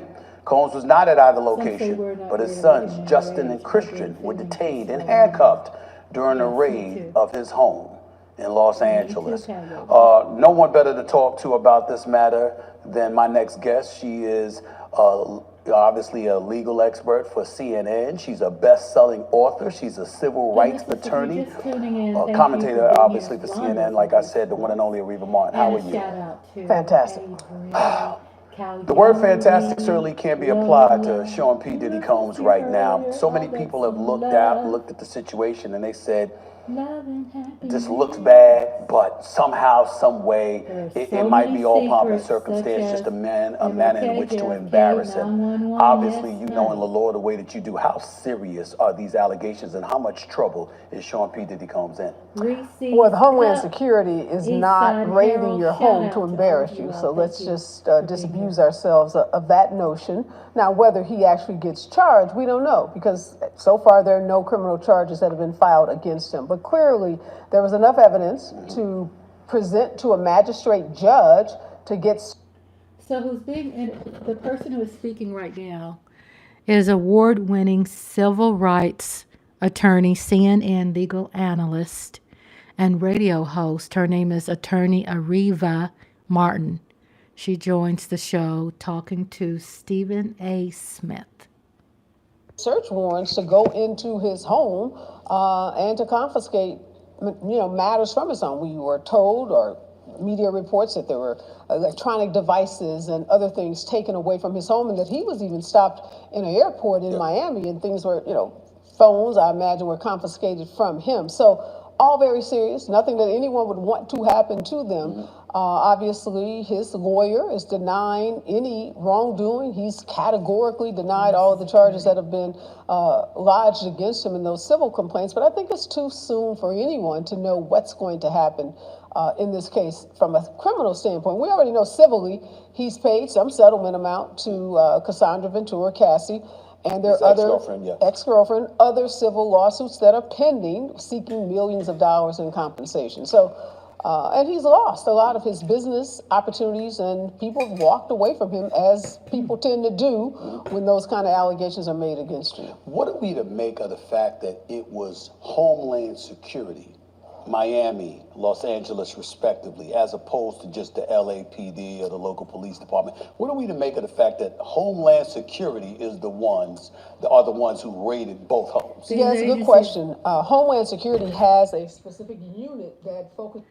Coyote says these agencies better not run coverage some of these sick people anymore. I think that's what he said. The hearts are in the way. Better not run cover on some of these sick people anymore. Coverage. Okay, I see. It's we the people that hold them accountable by speaking out and against things that we just have to hold the media accountable, right? We got to make them tell the truth. And when you can go on YouTube and find a lot of it, and people play it down, but it's a lot of truth. Sex trafficking. And if you look at those civil complaints that have been filed, that term, those allegations of sex trafficking come up numerous times throughout those civil lawsuits. So I think what we are to make of it, to the extent we can read anything into the raids, is that they have something to do, or likely have something to do, with sex trafficking. What do you make of the fact that they put his children in handcuffs and escorted them out of his home, yet when they found him in Miami, he was en route to the Bahamas, they just questioned him, took his cell phone or what have you, but just questioned him and no arrests were made? I'm always curious or suspect or concerned when you see that kind of militarized force show up at someone's home. We saw those tanks, and as you said, his kids standing outside with handcuffs. You always have to question, what role does race, what role does the fact that this is a black man have to do with the way the raid was carried out? I think we have talked a whole lot in the last several years in this country about the way that the police departments around this country are using military equipment to engage with people who are not engaged in a war. So I didn't like that show of force. It seemed to be heavy-handed. It seemed to be unnecessary, given that they knew he wasn't home. They knew where he was, right? Because they confronted him in the airport. And I don't think there were any real concerns about violence or anyone in the home shooting at the law enforcement agency. So that part of it disturbing to me. I'm always concerned as a civil rights lawyer about whether somebody's civil rights were being violated, and particularly the issue of race. We can never ignore that. But clearly, as I said, there had to be something in those probable cause statements presented to the magistrate that caused them to say, hey, there's some evidence in there that is going to perhaps lead to some kind of indictment, some kind of criminal charges, et cetera. And one thing, Stephen, that was particularly important is in the last lawsuit filed by the producer, Mr. Jones, Rodney Jones, yes, he talks about cameras. He says that if you are in Sean Combs' home, he has cameras everywhere, and he's watching everyone that's having sex throughout his home. So obviously, my mind tells me one of the things they were probably looking for are those cameras, film footage from those cameras. So I think we can take some cues from some of those lawsuits. Jones allegedly, his former employee, obviously, that has alleged sex trafficking, sexual assault, amongst other things, involving underage girls in the 79-page lawsuit. You just alluded to that. People are looking at P. Diddy right now, and folks who are skeptical, who are cynical, who can dare I say be cruel, attaching guilt where there's nothing proven as of yet, are calling him the Jeffrey Epstein of hip hop. When you bring up the name Jeffrey Epstein, who committed suicide in 2019, 35 days after he was arrested on sex trafficking charges and what have you, you talked about the show of force that they put out for all of us to see. Do you recall the Jeffrey Epstein situation going down in a similar fashion? I do not. What I recall about Jeffrey Epstein is lots of folks knew what he was engaged in, and there were efforts to hold him accountable in Florida, even before his the last arrest, I should say, where he was incarcerated or in jail. He's in jail waiting. A trial on those serious charges before he committed suicide. I don't remember tanks rolling up to his mansions. Might have happened, not sure, but I don't personally remember it. I'm looking at this right now, and again, it's hard to speculate how much trouble he's in, but this is a man that received a Lifetime Achievement Award from BET because of, the things that he's accomplished in his career and how he's changed the culture. We knew that he once owned Revolt TV, but I mean, he should still own it, but he's obviously going to have to sell that or what have you. People look at him, and I remember I just interviewed Uncle Luke Campbell for 2 Live Crew just this past week.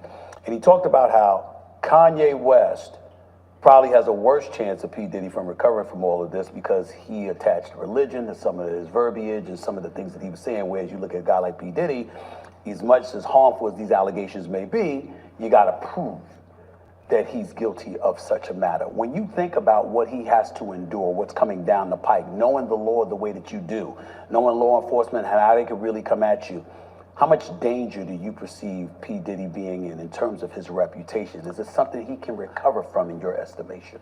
I think it's going to be very difficult for him to recover. I'm not sure I agree with Luke's assessment about Kanye because it involved religion somehow being easier to recover from. I think in this era, this Me Too era, women in particular are unforgiving of these kinds of allegations. And particularly if there is any evidence about underage girls, I think it's a wrap. We learned from R. Kelly, when we ignored, when we turned a blind eye, when we kept dancing to his music and kept, selling out his concerts, only to be made fools of in many ways, to see the kinds of, the proof that was presented against him, to see the kind of time that he's serving now. I don't see P. Diddy coming back from this unless there is some proof that all of these allegations are categorically false. And that's not typically what you see in these cases, particularly in the civil cases. We see what we saw in Cassie's case, a quiet settlement,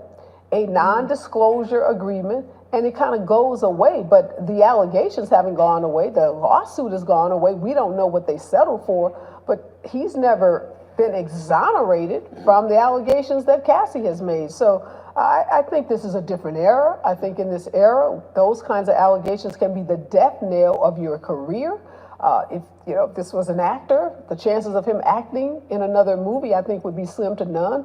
Producers would be afraid to touch him. Other actors don't want to be, in proximity or be on a set with him. So, what about the billionaires he's known to fraternize with? What about all those folks? Where are they? I haven't seen any of them in social media coming out saying that's my boy, saying all this is a lie. So you take. We're still here, and this is Stephen A. Smith speaking to this attorney. I'm trying to see if I can get her name, which is amazing. And that they had it on here earlier, but she's just giving a professional opinion. And she's been on Stephen A. Smith's show before. So still talking about the breakdown of Diddy's accusations. So welcome back, Eastside Herald. Tell me, where are they? I'm looking for them too. People, these are underage girls. even folks who, and I've had some guys, I did an interview with a radio host in Chicago, and he says, oh, Reva, you know, will these kind of allegations get made, and what's sex trafficking? Yeah, so the person Stephen A. Smith is talking to is attorney Areva Martin joins the show with Stephen A. Smith, award-winning civil rights attorney, CNN legal analyst, radio host, and author. And I'm going to catch up on the chat room. Abril says, unfortunately, it don't take a rocket scientist to understand the difference between the way that Epstein and Diddy were handled. Exactly, Abril. And Coyote says, another day, another dollar. And Abril does a shout out to Eastside Herald. Welcome back, everybody. We're going to continue listening to attorney Areva on Stephen A. Smith's show, giving her opinion of how she breaks down the P. Diddy accusations. Here we go. Must not have daughters or sisters. So even if people are willing to give some kind of pass on the adults in the room, when you get to children, I don't know a person, a single solitary soul that's going to give you a pass on engaging in sexual conduct with children. If P. Diddy asked you to give, my last question to you on this subject, if P. Diddy asked you to give him legal advice on this matter, if you, dare I say, was representing P. Diddy on this matter, what advice would you give him? Stay quiet. For one, before the raids, he was on social media, doing some Instagram videos. Stay quiet. There's nothing right now that you can say. Let your legal team do its work. Let them find those witnesses that can substantiate your claim of innocence, because you're going to need them either in a civil case that likely, one of these cases may end up in trial, and you're going to have to defend yourself. If you find yourself indicted or charged in a criminal case, you're going to have to defend yourself. So let your legal team, hire the best lawyers you can, and let them do their work. Keep your head down and stay low profile, and just do what it is you're doing to try to keep your businesses together and your family. And most importantly, I'd say to him, your daughters. He has 3 daughters. So can you imagine your daughters having to wake up and see allegations that your father is a sex predator? Get your girls in counseling and keep them close. I thought that was going to be my last question, but you did bring up R. Kelly, and I got to ask this. Precedence does matter. And when we see, even though that was a different situation, different case, when we see what ultimately happened with him, he's going to be serving about 30 years in jail. He's in the midst of serving about 30 years in jail. How much, if at all, does that play a role in the likelihood of a mountain of legal matters just coming down on him like a tsunami in light of what happened with R. Kelly? It plays a big role, I think, in terms of how people are responding. Those billionaires, those buddies of his that used to party with him, I think folks are making sure they keep their distance because of what did happen with R. Kelly. Folks used to come to the defense. There were a lot of people came to the defense of R. Kelly, and only to find themselves on the wrong side of that story, the wrong side of history. See, we've had this evolution in this country around sexual assault. 15 years ago, if representing women, and I've represented a lot of women in sexual harassment, sexual assault claims, the women were shamed. They were often humiliated. They would often lose their jobs, their reputation, their positions, and the man was always believed. Now, not always, but more often than not, the man would be, somehow come out the hero. And Me Too, we've had a whole paradigm shift. I mean, it's a shift in the way these cases are treated, the way women are treated, and no longer is it the case that powerful men are given the benefit of the doubt. We are now willing and ready to hold them accountable. What specifically shifted the paradigm? Is there any incident that stands out in your mind that changed the course of history to the standpoint that what we're living in right now, where things have changed so drastically and favorably, I might add, because this needed to happen? Oh, the pendulum needed to swing, right? It was horrible, absolutely positively horrible. What would happen to women. I think social media had a lot to do with it. Women being willing to come forward and tell their story. There's something powerful, and there's strength in numbers. Yeah. So you get one woman telling her story, it's easy to dismiss one person. You get a multiple number of people, you can even dismiss them. But look at Bill Cosby, a case like that. There were tens of dozens of women that came forward and had a story about Bill Cosby drugging them, sexually assaulting them. It's hard to dismiss that many people. That's kind of what's happening now to P. Diddy. Cassie Ventura's lawsuit, we thought that was it. And in many ways, it just opened the floodgates It for did, others. because she filed the lawsuit. The next day it was settled, but it didn't stop other allegations from coming down the pipe within a matter of days. And people get emboldened. Now, some people say, and I'm going to read the chat. Catching up in the chat room, Coyote says, Abriel, exactly, makes you wonder how they got away with it so long. How much power? Who will let this happen? And Abriel says, Coyote, New York, NY. Okay, she says, my exact questions and thoughts. And Coyote says, like a mafia. And Abriel says, right, Lord have mercy. And then Coyote says, I'm certain that Epstein and Diddy are connected, and makes you wonder, exactly. Wonder about two. I wonder if my battery's going down. I know I haven't been on here that long. Let's continue to listen to Stephen A. Smith with the attorney here breaking down P. Diddy's accusations. one of Sean's lawyers is a good friend of mine. Some folks say it just creates a money grab. Folks who are out there just trying to grab money and, take advantage of this opportunity. I don't discount that. There are false allegations that are made, no doubt about it, but overwhelmingly, women who come forward and make these kinds of allegations, they know what they're going to face. They know the challenges going against someone as powerful as P. Diddy or Jeffrey Epstein. So this is no cakewalk. This is not easy. This is not for the faint of heart. So if you are courageous enough to tell this story, my belief is you're probably telling the truth. Hey, I'm going to give you an opportunity to check me on my own show, because one of the things you got on me about was that, how I've been so disgusted with the Democratic Party because we're relying on a soon-to-be 82-year-old for 4 more years. And I respect your opinion so much. I respect your thoughts so much. It's not the first time I've interviewed you. I'm certainly hoping it won't be the last. But I want to give you an opportunity to get at me because of that before I let you get on out of it, because I know you do. Go ahead, the floor is yours, Aretha. Okay, what I want to say to you is you have such an incredible platform. Okay, so now they're just blah, blah, blah, blah, blah, blah, blah, blah. I don't really believe in a lot of his Stephen A. Smith's politics, but there are some things he does say. I have deep opinions about the system. I'm glad, Coyote says, I have deep opinions. I'm glad you guys are thinkers. Yes, definitely thinkers. I'm glad you guys are thinkers. Most just think I'm in conspiracy. No, you're probably hanging around the wrong people. Beautiful brother, hang around with us because we're very open-minded, intelligent people, where it's important to, talk about it, because if you don't talk about it, how they taught us back in the day, hold things in, don't hold things in today. Because, you could tell through with many people how when you hold things in, how it catches up with you. So you have to talk about it, because, when you talk about it, it opens up your heart and your mind to be able to look at things that even where you live, how you live, even your grandchildren going to school. I don't have kids in school, but still, these things affect people of all ages. So Abriel said, Coyote not here, you are speaking my thoughts. Yeah, Coyote is right on point. Abriel is right on point.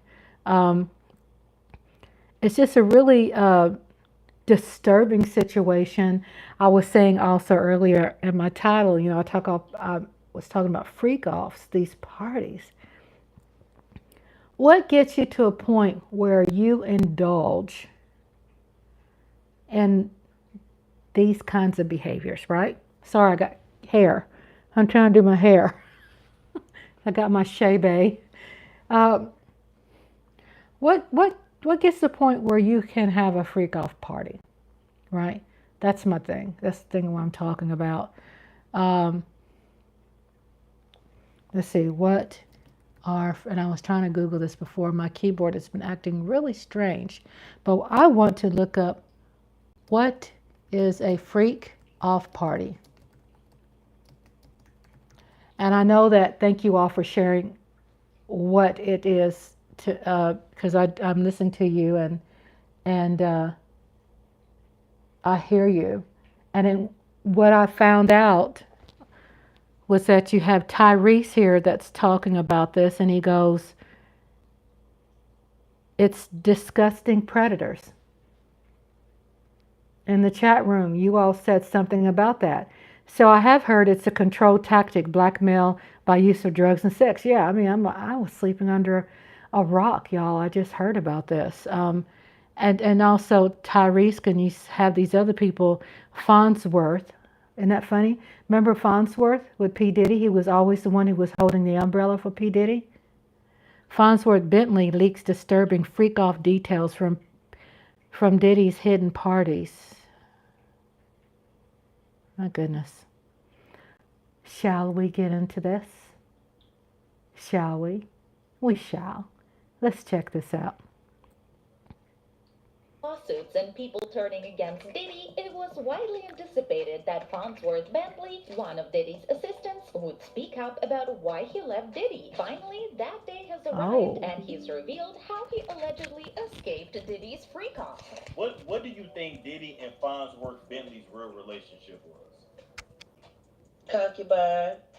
Master. Since the news that Diddy's assistant, Farnsworth Bentley, left Diddy, the internet has been going crazy. People are guessing why he left. Farnsworth is not keeping quiet anymore. He wants everyone to know why he left Diddy and what he was up to. And let's say it's not good news for Diddy's reputation. Farnsworth became famous because of Diddy, but now he's wondering if all that attention was worth it. In the early 2000s, he became famous overnight as Diddy's assistant and valet. Back then, Diddy was in a tough spot. He got in trouble for having weapons and wanted to start over, so he changed his name from Puff Daddy to P. Diddy. During this time, he often appeared in public with a person holding an umbrella, which made some people think he had a strange fetish. But it turns out things were even worse than that. It seems like Diddy and this person had a relationship that was too close and not appropriate. Many fans think that someone as talented and hardworking as Farnsworth didn't need to be under anyone's control to achieve success. But the truth is, being under Diddy's supervision was really important back then. To give you some background, Farnsworth Bentley, whose real name is Derek Watkins, came into the spotlight in the early 2000s. He started as a rapper, making appearances on albums like Too Hot for TV in 2002, and on skits like Good Day, Good Sir, Speakerbox, The Love Below album in the following year. My name is Derek Watkins.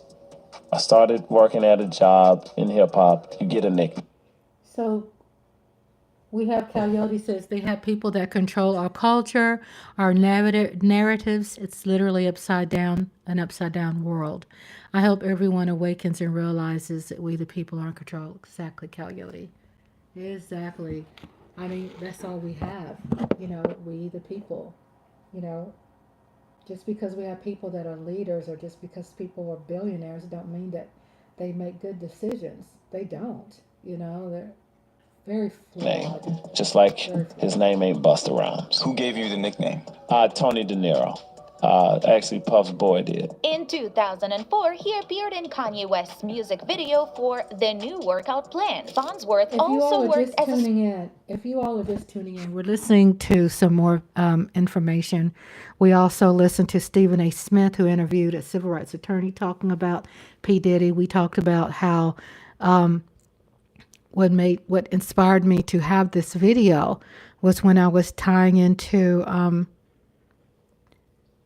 this gentleman, Christian, what is his name earlier? Came out earlier, Christian Keys, who came out earlier and mentioned gave some hints to us about this mogul person, how he went through a lot of being taken advantage of, and it just hit me today. Because the media ran with Tyler Perry and T.D. Jakes, right? And I'm not saying they're totally innocent, but then this really makes me feel that Puffy is the one that he was talking about with Christian Key. So what we're listening to now is Farnsworth Bentley, who is speaking about leaks disturbing freak-off details from Diddy's hidden parties. Obviously, the FBI, Home Security, who raided his mansions, there is some kind of secret room. Did we hear that? That there is a secret room? Did they find the secret room? But and that's where I was going with this. I was reading. Okay, so reading back into the chat. Thank you all for chatting. This is Rhonda Lovely Sparks. If you're just tuning in, we're listening to some coverage, some current coverage that's going on today, talking about P Diddy and what's going on. And Coyote says, again, I'm going to read that they have people that control our culture, narratives. It's literally upside down. It's an upside down world. And Coyote says, I hope everyone awakens and realizes that we, the people, are in control. And Abriel writes, you enter a party and have every drug known to man at your disposal and all type of freak, nasty proposals waiting for you. Once you get lit out of your mind among several rich celebrities, and sex of all kinds. Oh. I had to pause for a minute. Oh. Oh. I can say, oh. Wow. God, I'm just thinking out loud about the children that are involved, minors. It just has me speechless. Okay, so Farnsworth, they're going to continue talking about the leaks that Farnsworth have came out and speaking in detail about the disturbing freak-off details of Diddy's hidden parties and how he escaped. I wonder if that's one of the reasons raided to access the secret room, right, Abril? That's what Abril says in the chat room, and Coyote says exactly, I feel sorry for the children. So as we're talking about the freak offs, what's going on with that? Contributed to tracks on Kanye's album Yeezus, including On Sight, Black Skinhead, I Am a God, and Hold My Liquor. In 2008, he appeared in the Yes We Can music video for Barack Obama's presidential campaign. So he was pretty much everywhere, but people weren't sure what his main job was until he started following Diddy around with that big umbrella. Many fans saw him holding an umbrella for Diddy and were quick to speculate what's really going on here. Farnsworth holding Diddy's umbrella wherever they went was just the beginning of his job. He had to follow Diddy everywhere and make sure Diddy's secrets stayed secret. He acted like Diddy's personal assistant, but it was more like being Diddy's sugar baby than just an assistant. He was paid well to keep quiet about what he saw and heard while working for Diddy. But that's not all. Farnsworth got other benefits too. He became famous on TV as a writer and as a musician, all thanks to Diddy's influence. Farnsworth had already made a name for himself as a songwriter and producer, working with big names like Kanye and Gucci Mane. You'd think his career would keep going strong, but around 2015, he suddenly disappeared from the music scene. Nobody dared ask Diddy what happened to him. But the thing is it was how fast he disappeared. Yes. Yeah. Now he lives in Atlanta. He's married. He has 2 sons. Oh, okay. Some people think Farnsworth was another victim of Diddy, caught up in Diddy's shady dealings and manipulation. It's not just rumors. There's evidence to support this. Cassie, who recently filed a lawsuit against Diddy, made a lot of accusations against him. She hinted that Farnsworth might have helped him set up inappropriate gatherings. These gatherings involved people doing inappropriate things with each other or with Diddy himself. Cassie said in her lawsuit that she was forced to participate. The key point here is that Diddy's assistant helped him organize these gatherings. It's not hard to guess who she's talking about. He's a trafficker, and sure as you were right, that's literally what she accused him of. Having all these freak offs, forcing her to have with male prostitutes. These encounters, referred to as freak-offs by Diddy, involved costumes such as masquerade masks and lingerie. They continued for years, happening in luxury hotels. How about the drugging of people? Did y'all hear that too? He's drugging people. Coyote, yes, I heard that also. Oh my gosh. Yes, thank you, Coyote. You're welcome. Thank you. across the United States and at Mr. Combs' homes. The lawsuit alleges that he instructed Ms. Ventura to find male workers through escort service websites. What's really surprising is that according to the latest reports, Cassie's lawsuit had a lot of information removed, likely by Diddy. Gene Deal suggested that Diddy probably removed the parts where Cassie talked about how these male workers Diddy hired were there for his own satisfaction. If she says a freak off section, brother, she ain't the only one freaking off. The prostitute ain't the only one freaking off. Old boy is freaking off also. When Diddy is asked about Farnsworth's sudden disappearance from the industry, Diddy just said it was time to Farnsworth to move on, wishing him well. It was similar to what Diddy said when Cassie left him. We know that Farnsworth moved to Atlanta, got married to a woman named Fawn Chambers Watkins, and they had 2 kids. But according to one celebrity who is Jaguar Wright, Farnsworth rebranded as a family man because he went through some rough times with Diddy, which included those inappropriate gatherings that meant freaks off. Many sources have reported that Farnsworth clarified that his initial pay from Diddy was low, but it increased and his responsibilities grew. Even as his role evolved, he was still officially known as Diddy's assistant, which led to speculations about his earnings from facilitating the alleged encounters. This has sparked a lot of speculation among people, wondering what kind of responsibilities Farnsworth was handling. It's not surprising to hear these stories, especially since Diddy's former bodyguard, Gene Deal, has spoken out about Diddy's daddy issues with other men. He's shared insider secrets about what really went down when he worked for Diddy. And it doesn't stop there. Other celebrities like Jaguar Wright and 50 Cent have also... Did we say Eric? Hey, Eric. How are you doing? Welcome. Good evening. Good night, all. Got a busy travel day tomorrow. First alarm. Ooh, 4:40 a.m. Thank you for peeping in, saying hello. Good night, Eric. Thank you for peeping in. Thank you for your support, too. Thank you. Again, welcome, everyone, to Rhonda's Lovely Sparks. We have been listening to some... I had on here P.Diddy freak-offs and doing my hair while I'm listening. Yeah. Hello to Abriel. Thank you all for showing love for one another here in Rhonda's Lovely Sparks. And then he's talking about also P.Diddy, these freak-offs and these minors that are involved. And these, we're covering it extensively. Right now they are talking, it says Farnsworth Bentley leaks disturbing freak-off details from Diddy's hidden parties. And she's dropping the T. And now we're talking about 50 Cent. Let's see what he says. So revealed what they knew about the wild parties Diddy used to throw.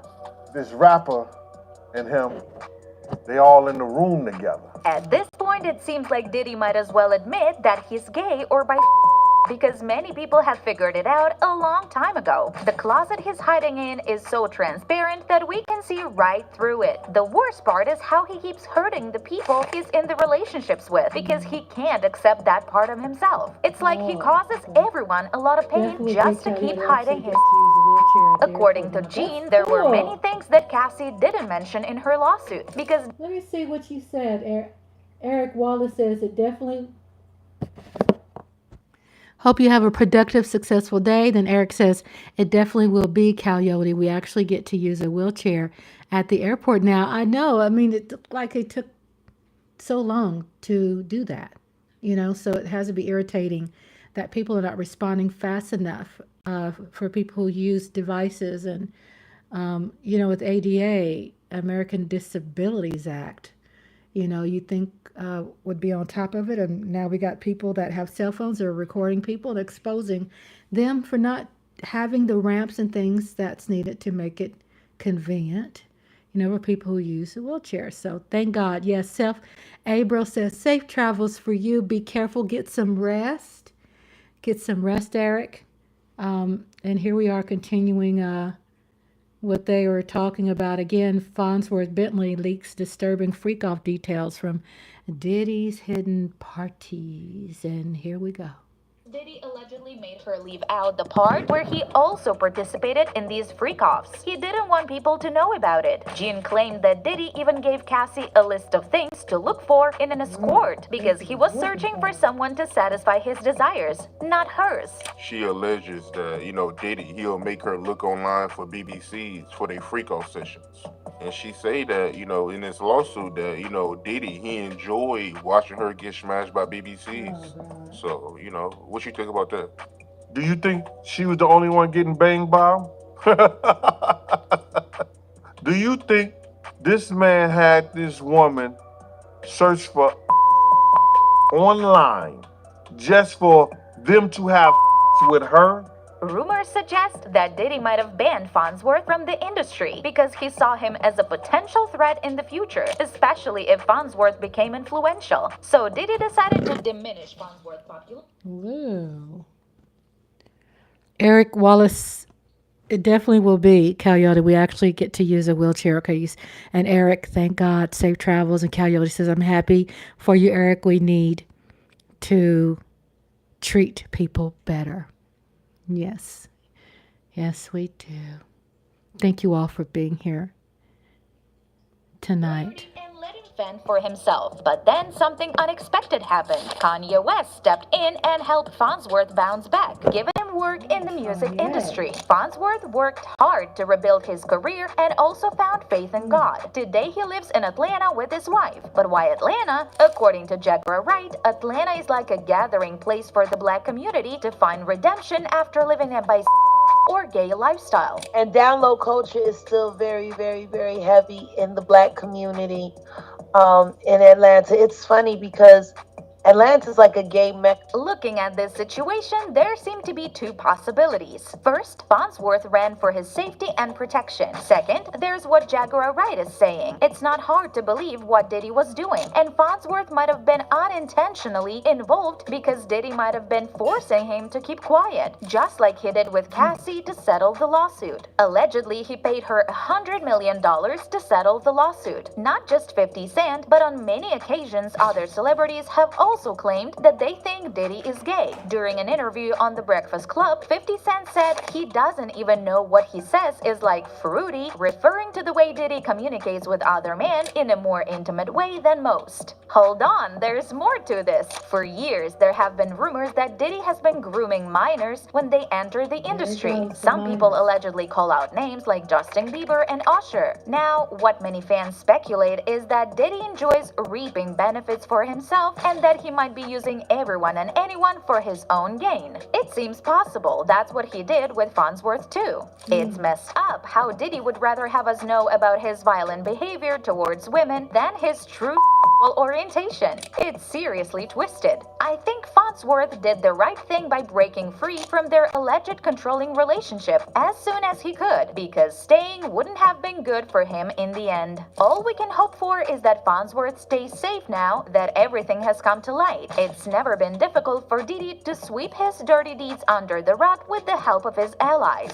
But now that everyone is leaving him and he loses his power, will Diddy still be able to defend himself? A user said, I think Farnsworth should put a lawsuit on Diddy also. However, he should not settle for any amount of money, unless it was enough money to ruin Diddy, which I doubt. Another user added, I can't understand why did it take Farnsworth so long to get away from Diddy after the second time. I would have gotten ghost. I wonder what made him continue this with Diddy. I hope it wasn't threats and the man broke down and stayed until he truly had enough. But when you wait so long to escape a situation, hell, the damage is already done.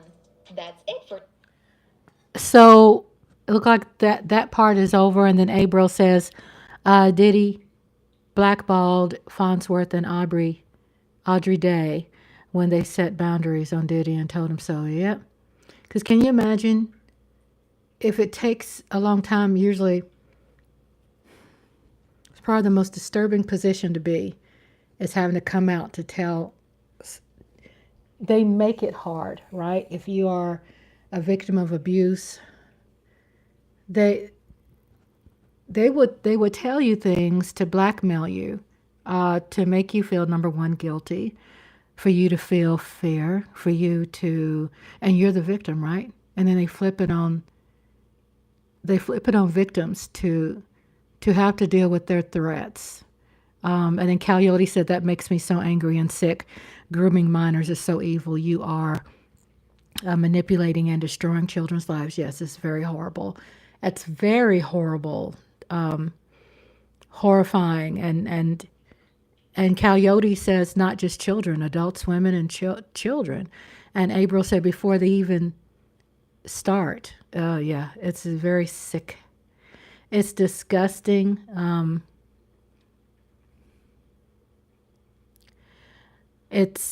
We have to have more people to speak up for the voiceless. You know, you speak up for the voiceless. You have to, because there are people in all kinds of situations, and just because someone's famous and just because they're wealthy, and like I said, I have this black powder Shea Bay, so that's powder all in my hair, a Shea Bay treatment. I'm just looking at some things here saying surviving Diddy, exposing all murders, 8 bodies. Wow. I understand there's a lot of gossip out there, but guess what? I am like opening my mind and listening and then judging for what, how I feel based upon from my position. At the same time, we just can't shut people down and ignore them for speaking, because people might have evidence, people might have something that they can, help someone else with. And that's why you see so many people who don't say anything, because of the shame, being shamed, and people with money who really scare people who don't have money. They can destroy your life because they understand public opinion might just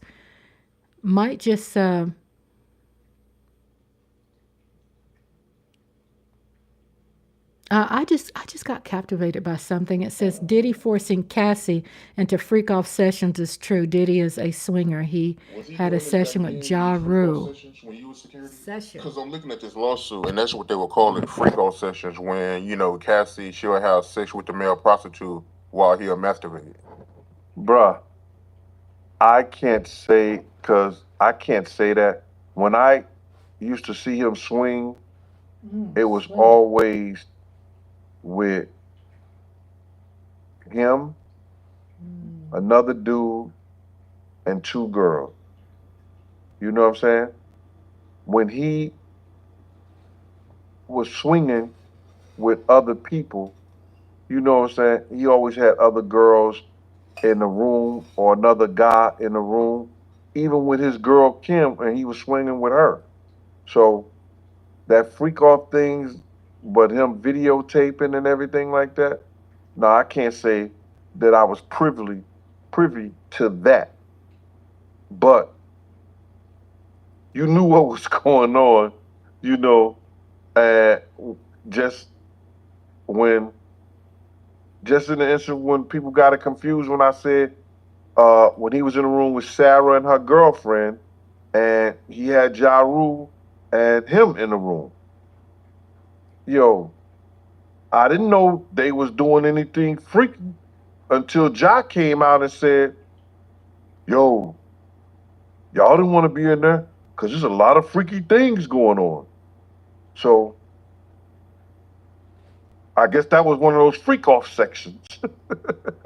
But other than that, I couldn't say anything.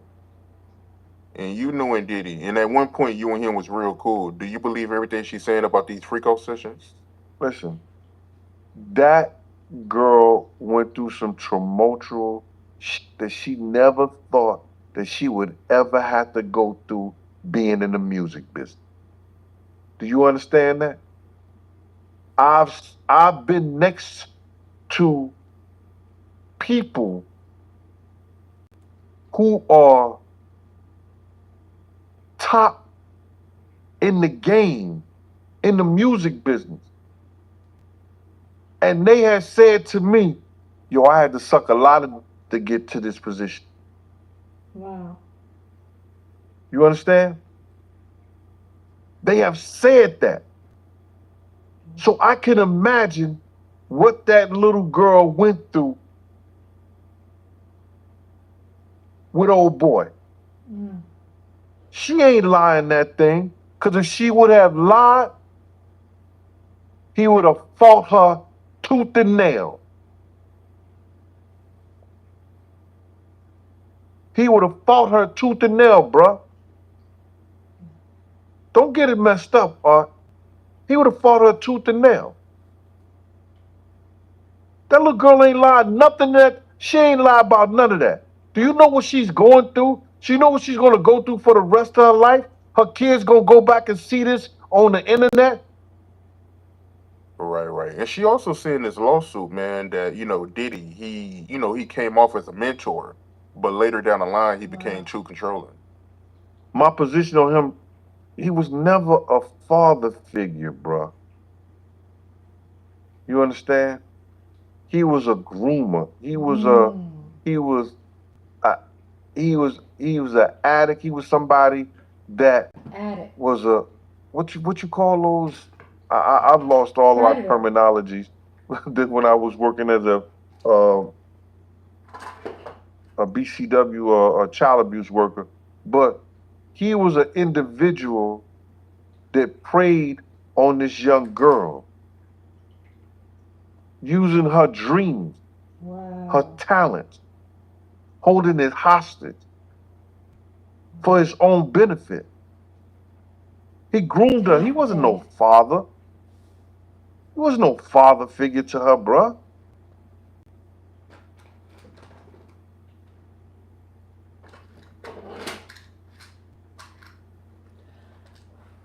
Yeah. Back to the chat. Coyote says, "What's sad is that she." These big dick deviants is all catching hell in 2024. Okay, that's Cat Williams. I'm just baffled. Not that I'm laughing because I think this is funny. It's not. Sometimes I just have this reaction because I'm baffled. And then Coyote says, "What's sad is that she can't even really say everything she has seen." And then April says, "Exactly. Imagine what she could share with us if she could. He beat on Cassie a lot. She was a baby." And Coyote says, "I can't say I'm the most religious person, but when there is that kind of evil, how can you not believe?" I was seeing something you wrote earlier. April, did you say something about 8 bodies or something like that? Doesn't surprise me, but I'm trying to look for that. Did you say? I'm trying to see what. I'm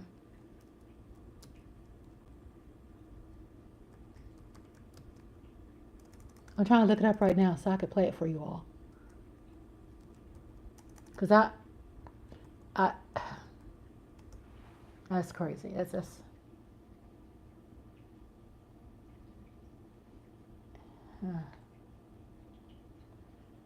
I'm looking it up. It looks like they've been talking about this for years.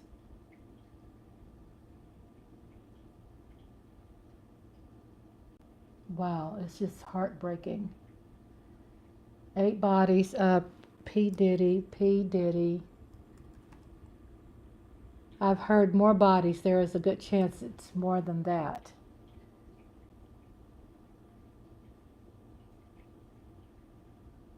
This is the first time I've heard. Oh, this is crazy.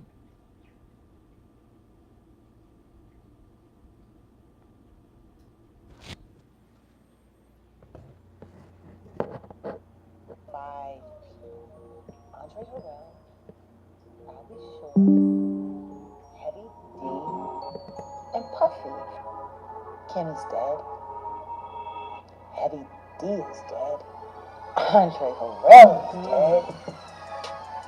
Andre Harrell, Bobby Shore, Heavy D, and Puffy. Kenny's dead. Heavy D is dead. Andre Harrell is dead. The only 2 left are Puffy and Al almost died. Something gotta change. I don't give if Pac gotta die, Big gotta die, or Suge Knight go to jail. I was offered $30,000 to perform a hit on Biggie Smalls. Gene Deal, Jaguar, Uncle Ron, and Eminem have accused Diddy for using Tupac, Andre Harrell, Kim, Biggie, and Heavy D for Sacrifice. Man, Diddy's hand is overstained with blood if this is true. Well, it seems pretty true because the likelihood of 4 people lying against just one person is close to 0. Don't you think? Welcome to Gay Bible, and let's get started. In his recent interview, Gene Deal quoted Diddy, and according to him, Diddy said that he doesn't care if Tupac gotta die, Biggie gotta die, or Suge Knight goes to jail. Something has to change. Something gotta change. I don't give if Pac gotta die, Big gotta die, or Suge Knight go to jail.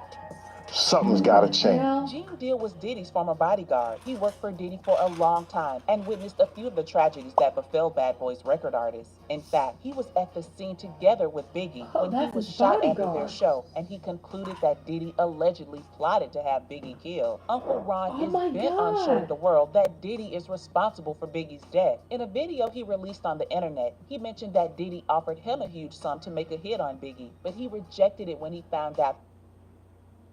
You know, I was just saying that. I was just talking about that randomly. What if he's associated? This is me just now hearing about these things. I'm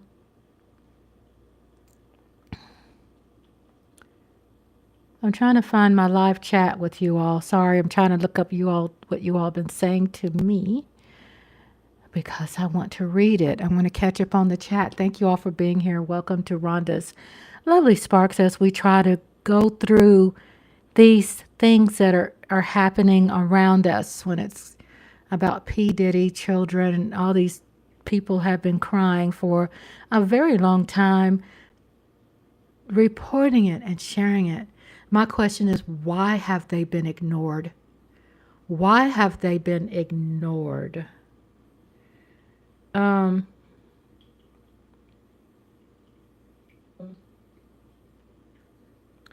So looking here, reading the chat, Coyote said there was a shooting in a club that supposedly involved Diddy, and his girlfriend J-Lo was involved. He had her smuggle a gun in the club.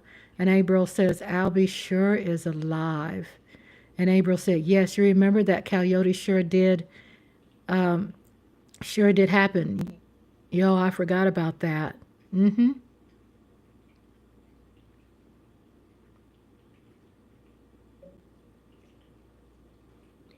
So looking here, reading the chat. I'm going to continue playing this. Here we go. That Diddy wanted all the rights to Biggie's catalog. I was offered $30,000 to perform a hit on Biggie Smalls. March 1st of 1997, I was approached by Diddy to perform a hit on one of his artists.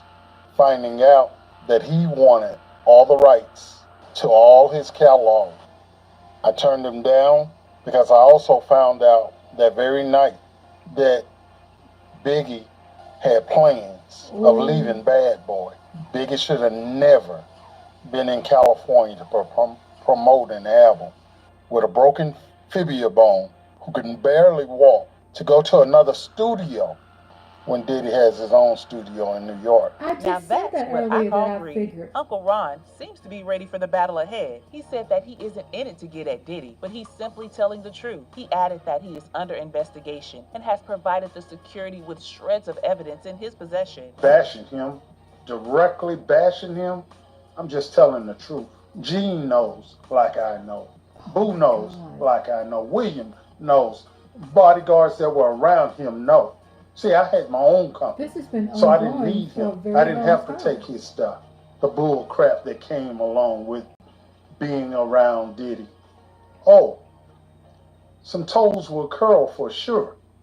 But hey, the truth is the truth, whether you believe it or not. Yeah, I'm under investigation, so that's why I'm telling what I'm telling. Because now they have proof. I have physically showed them proof Puff is the founder of Bad Boy Records and had rappers signed to his label, but unfortunately, what is supposed to be a growth ground for rappers allegedly turned into a death trap. Oh yeah, that's what it looks like. Jaguar in her interview pointed out the pioneer people that had started the record label are 5 in number, and each of them except Diddy is either dead or has had a near-death experience. The surprising part is the similarities between their death. Uptown Records started with 5 people. Andre Harrell, I'll Be Sure, Heavy D, and Puffy. Kim is dead. Heavy D is dead. Andre Harrell is dead. The only 2 left are Puffy and Al almost died. Andre Harrell and Heavy D are dead. Kim Porter, who happens to be the record's longest employee, is dead. I'll Be Sure had a terrible near-death experience, but in all of these, Diddy has never experienced any of these tragedies. To top it all, the dead ones had something in common. They were all writing tell-all books. You want to know what they all had in common, though? The survivors and the late of Uptown Records, they were all writing tell-all books. Could it be that these are mere coincidences? Did Diddy sacrifice his rappers to prevent them from saying something? We've got the answer to these questions, don't we? Diddy is one of the big fishes in the industry, with a net worth of $900 million. As estimated back in 2022, he has unarguably grown this amount over the years. But it doesn't matter, considering the many allegations levied against him over the years. Well, guess it matters to him. According to rumors, Tupac Shakur was his first victim. Tupac was one of the big names back in the day. He was loved by his fans and also his colleagues. Even Biggie had a lot to say about him. Tupac is a strong dude, yo. I know dudes, you know what I'm saying? He's real strong. So when it was like he got shot, I was just more like, again? You know what I'm saying? He always getting shot or shot at. He gonna pull through this one again, make a few records about it, and it's gonna be over, you know what I'm saying? But when he died, I was just like, whoa.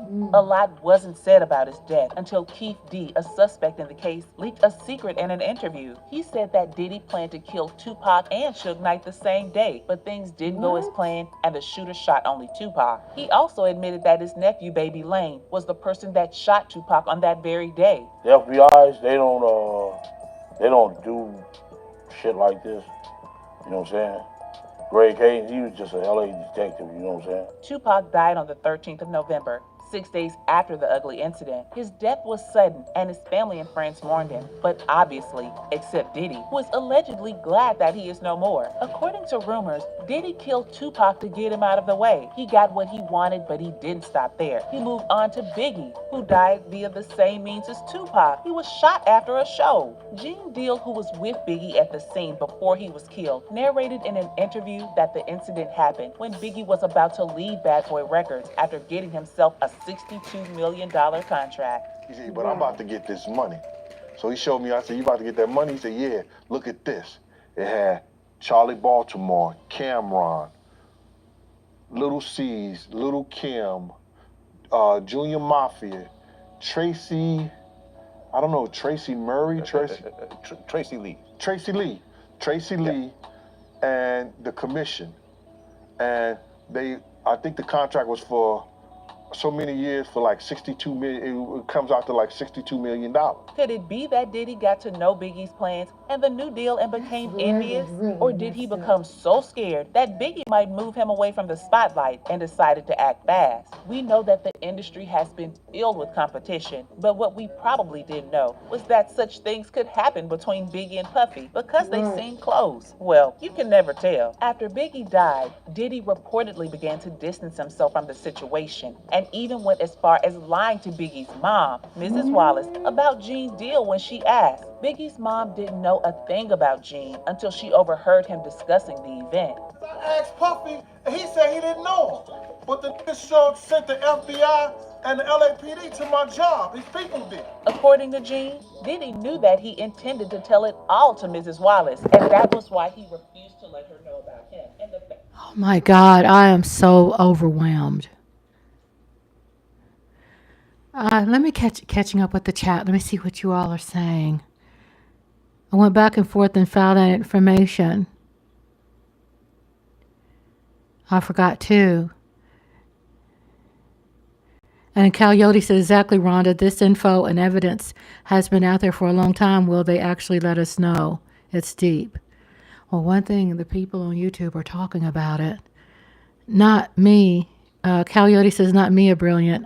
I use alternate sites and media. I began my awakening around 2005 with my best friend, and my first roommate showed me things about 911 that I got angry and couldn't believe. Coyote said, I thank him so much. Rest in peace. I gave my son his middle name. And April said, didn't the FBI make an arrest on Tupac murder? I know, right? Right, April? Which I think he's probably a fall guy. You know what I'm saying? The person who got arrested. Not long ago, someone out of Vegas, if my memory ain't betraying me. The fact that he worked with him as a bodyguard. He knew that I was going to tell Miss Wallace all what happened. Because he know I exchanged that night. Wow, Diddy seems to be on the fast lane at all times. It's even more obvious when he signed a $1 million contract with the publishing company that was supposed to publish Gene Deal's tell-all book on the condition they were going to abandon Gene's book project. Now, isn't it too obvious that he's trying to hide his devious acts from getting exposed by all means? Even though Diddy tried to stop Gene's book from getting published, it's safe to say Gene is the only one still alive after trying to publish a tell-all book. Kim Porter, Bad Boy Records' one-time secretary and Diddy's girlfriend, died while writing her tell-all book. Al B. sure slipped into a coma while writing a documentary on his life, but thankfully he survived, and he's been in contact with Jaguar. What about Andre Harrell? He died of a heart attack in his 50s, and it was reportedly due to Diddy's maltreatment. Andre Harrell was also a big name when he was alive. During his interview with Los Angeles Times in 1992, he made public his goals and aspirations, saying, my goal is to bring real Black America, just as it is, not watered down, to people everywhere, through music, through film, through everything we do. Too bad he wasn't given the chance to actualize his dreams. Let's talk about Heavy D. Diddy's name is on many people's lips whenever Heavy D's death is mentioned. According to the news, Heavy D was found dead on the kitchen floor of his apartment, and after a medical examination, it was declared that he died of a heart attack. Something is fishy here. His family has been waiting for more information about his death, but it seems it isn't coming anytime soon. Heavy D's fans mourned him and also left a goodbye note on social media when the news of his death was released. A fan shared an incident when Diddy allegedly embezzled funds raised at a charity organization in which he organized. He wrote, I remember when this happened. The event was oversold and the money raised for charity disappeared. Puffy, Jennifer, and Heavy D skated on. So sad that so many families lost so much that day. Thank you for bringing up the historical truth, as people put these icons on pedestals, but at the very base of them, one can see they have no substance and are made of clay. Puff has always found a way to make money off one's misery. God bless all who survived this incident, and his rhetoric and his rhetorical reckless ways. Tupac, Biggie, Andre, and Al B aren't the only ones that suffered tragedies at the hands of Diddy. Kim did also. In fact, hers was more felt in the industry, being that she left her not-so-grown beautiful girl twins behind. According to the medical report released initially, it said that she died of pneumonia, but after further scrutiny, it was discovered that she was poisoned. It was ruled a homicide, and they found toxins in her body to prove that she had been. Another report from the coroner revealed that there was no known history of drug abuse or alcoholism and no sign of trauma. Rumor had it that Kim traveled to Africa before her death, and the coroner reported that if she did, she didn't have any health complaints at the time she returned from her trip. Jaguar, as well as many others, didn't take the coroner's report of Kim dying from an illness. She insisted that Kim was poisoned by Diddy. She said that Diddy and his cohorts have poisons that have pneumonia and heart attack as symptoms. They have poisons that create heart attack and pneumonia-like symptoms. What about Eminem? He released a song that directly accused Diddy of killing Tupac, and Diddy's friend recounted his response to the artist's allegation. I think that last bar took it there with Puff, and I'm speculating here, but that So in the chat room, Coyote says, that's what I want to know. How deep is this? Is Diddy somehow connected to Tupac and Biggie murder?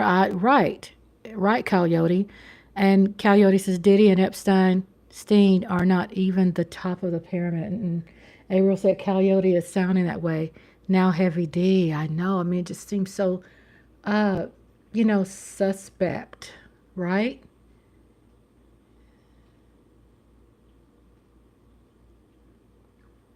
Some shit. Nothing to speculate about, nothing to talk about. Puff said it's in his hands, and he said, When Diddy was asked directly about this allegation during an interview with the Breakfast Club, he shoved them away and described them as nonsense. Yeah, check this out. We don't talk about things that are nonsense. We don't even entertain nonsense, my brother. Even with his response, people believe that his hands aren't clean at all. That's it for now. But what do you think about Diddy? Don't you think he's guilty of these allegations? I'm just thinking why it's taken so long. For people to For all of them, it don't matter if you Diddy or whoever you is. TG Jakes, any of them. All lies will be exposed. That's all. And anyone who takes that the wrong way, know why they take it the wrong way. The truth is the light. I need to have another one of these. Amen, amen. Gee. Oh. Dang. I kind of get one here. Right. After that, I don't really kind of know where to go. Let me one more time. Right. We good now? Because the people want to know, why would he get blackballed? Yeah, because in 30 years I've done nothing but collect information, knowledge, and your secrets. So if you and a man was in a corner doing something you wasn't supposed to be doing, you would tell it. No, somebody come to tell me. Okay. I gather that. I value that. I'll pay for that. Come, tell me. I know so many things I shouldn't know, and they all know it. They all know it. Why? Because you don't make me the villain. Not the guy that raises black children and ain't never done a hard drug in his life and don't have no stories of doing nobody dirty. And they'll just go out and they'll lie. The industry doesn't mess with Cat because he didn't show up for the studio. No studios have ever said that. Look at my IMDb. It will show you that no studio has ever lost money with me on the script. How? That's why I'm saying, that's why I can't let Ricky Smiley say he was supposed to play Money Mike. Because I wrote the words for Money Mike. I designed the hair for Money Mike. I collaborated. Is that Mike? Mike says, Good evening, Rhonda. Ironic, Diddy's been quiet about all of his indiscretions and allowing others to take the fall. Yes, he has. It just has blown my mind about how much he has been, how he's been getting away. And it really blows my mind if that much information has been out there all this time. Why is it taking so long? Why is it taking so long? For all of them, it don't matter if you Diddy or whoever you is. TG Jakes, any of them. All lies will be exposed. That's all. And that virgin hole I was telling you about. Right. Because P.Diddy be wanting to body. And you gotta tell him no. You got to tell him no. Welcome everyone to the chat room. To Mike Aldina, thank you. Thank you for being there. And also my love to Abriel. Thank you for being there. Abriel, Coyote, Mike Aldina, and also Lola. And we have so many wonderful people. Eric Wallace came in and said hello to everyone. And then we have some more wonderful friends that came and visited us. Eastside Harold, thank you for stopping by and checking in and hanging out with us tonight. So thank you. Welcome to Rhonda's Lovely Sparks Room. Continue listening to what I decided to do was to do my hair. While I do my hair was to tap into to become more informed about what's going on with this P. Diddy situation.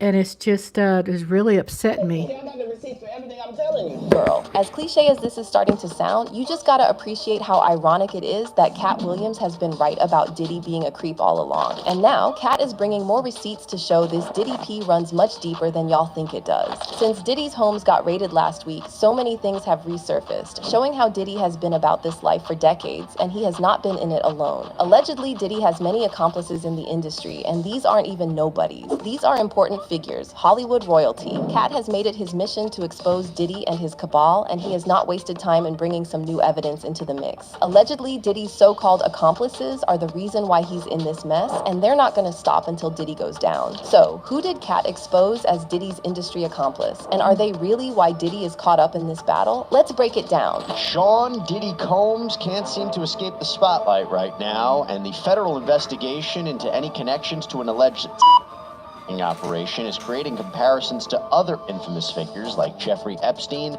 and R. Kelly. Y'all should have listened when Cat Williams said everything that happens in the dark will be revealed this year because, baby, it's just the first quarter, and we've already seen so many things. As y'all know, Cat has been on a mission to expose the creeps and the snakes in the industry, and one of them is, of course, Diddy. In his Club Shay Shay interview, Cat predicted that this is the year Diddy finally gets exposed, and people thought he was playing. All of these big deviants is all catching hell in 2024. It's up for all of them. It don't matter if you Diddy or whoever you is. T.G. Jakes, any of them.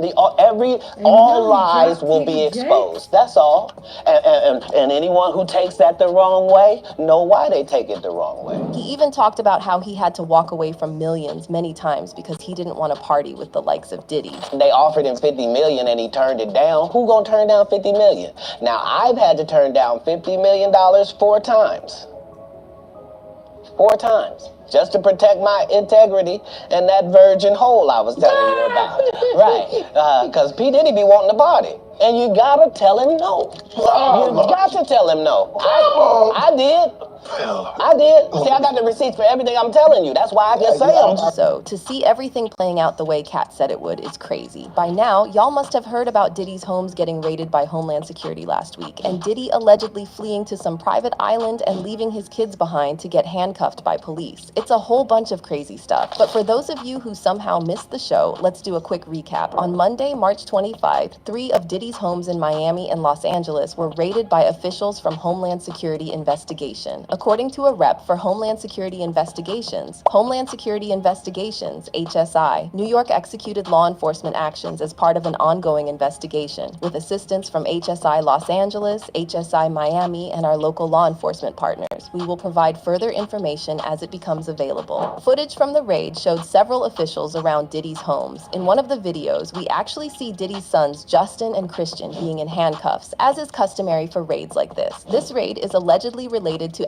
trafficking allegations that have been brought against Diddy in the last few months. As y'all know, the first of these allegations was made by Cassie in her November 2023 lawsuit, where she accused Diddy of a decade of abuse, manipulation, and control. In the lawsuit, Cassie said Diddy usually... April says in the chat, try to pull it up real quick. This is maddening. I'm just dumbfounded. Basically, I'm at shock. I thought I was, just hearing this and that. And I was sharing with April earlier about how I had this epiphany. It just hit me right when I was thinking about Christian Keys, who was speaking about him being violated and some extreme things that went on with the abuse and violence and people ran off and said it was Tyler Perry and some T.D. Jakes and things like that. And then I was sharing with April that this epiphany hit me. And 2 things that hit me was, number 1, did Puffy Combs have anything to do with Biggie Smalls' death? Now, again, I haven't been in the loop of, trying to figure all this out, basically. But what really got me was Christian Keys, when he was mentioning about this mogul. And it just makes sense now that mogul is P. Diddy and all the information that they are collecting It's something that law enforcement can't ignore. I mean, do we blame it on law enforcement? Because if everybody's been giving out this information and screaming and sharing information and communicating, and nothing has been done until recently, there's Cassie, and then excuse me, until recently, there's this producer produced his last album. People are just now, something's just now happening. So reading in the chat room. Thank you all for being here with me tonight, and I'm so glad to be with you all. And a lot of embarrassment and carnage will follow. This is what April says. So Coyote, let me back up a little bit. If it's as deep as I think, there will be many, many who fold and spill the beans. And if this much is out, then think about how much information the FBI or whoever's out there on security has that hasn't been shared with us yet.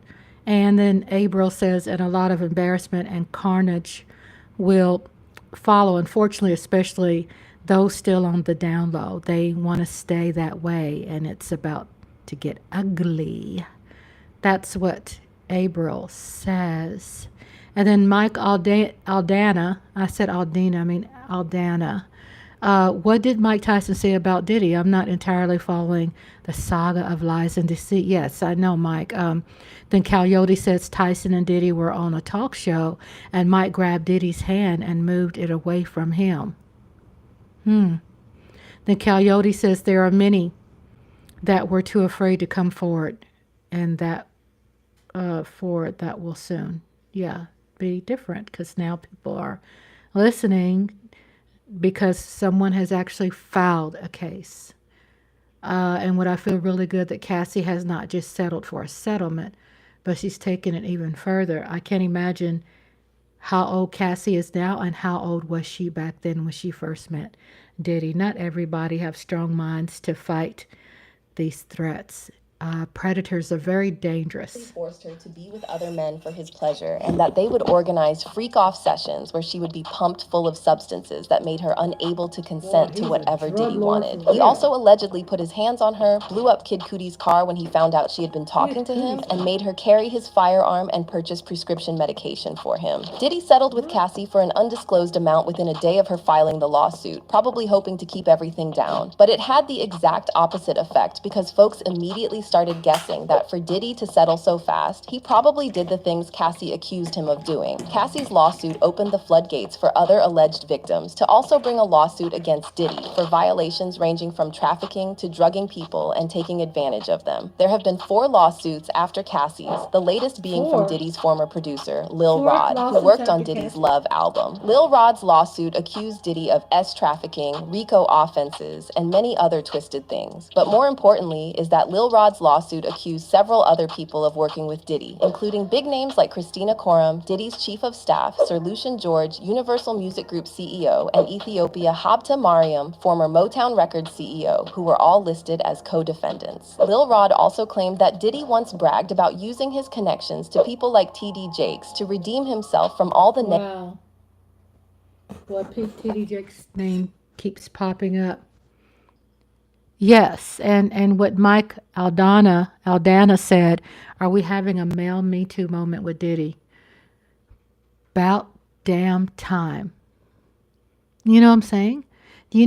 When I was younger, I had this radio show, I had several radio shows I was producing. I had a lineup, like probably a 12-show lineup back in the day, in the 90s. And I had a show, the name of it was it was speaking about men. It was just for men. I was the hostess, and it was men that was talking about their story, like what they've been through in life and how they became the man that they are today. What that means is, when I was speaking to them, a lot of men did reveal that they were sexually violated and abused. I know I'm using words on my show I'm not supposed to use, but, I think just some things we just have to be transparent with certain language. and understand that there are a lot of men who are victims, and that, with shallow people out there, they have made it seem like it, would shame young boys and men to even come out and say something about it. It's really a messed up world. Hollywood, like Coyote was saying, like Abriel was saying, it's a messed up world. And Coyote said not just female, not just male. Coyote said it's female and minors. And then Abriel said, yes, Mike, it definitely looks that way. And Abriel said, Coyote, that part, exactly. It's it's just very, I just don't have words. Yeah, I'm just shocked and a mixture of anger and Negative media attention he had been receiving because of the lawsuits. Well, Cat Williams also agrees with the idea that Diddy is not alone in this, and he has lots of friends in high places who participate in these things with him. Cat recently shared a clip on his Instagram story featuring Diddy in an old clip from the Nickelodeon show, All That. In the clip, two young boys are asking Diddy how to wake their friend up after all their previous attempts have failed, and Diddy suggests they put a toy helicopter in the boys' pants and remote control it.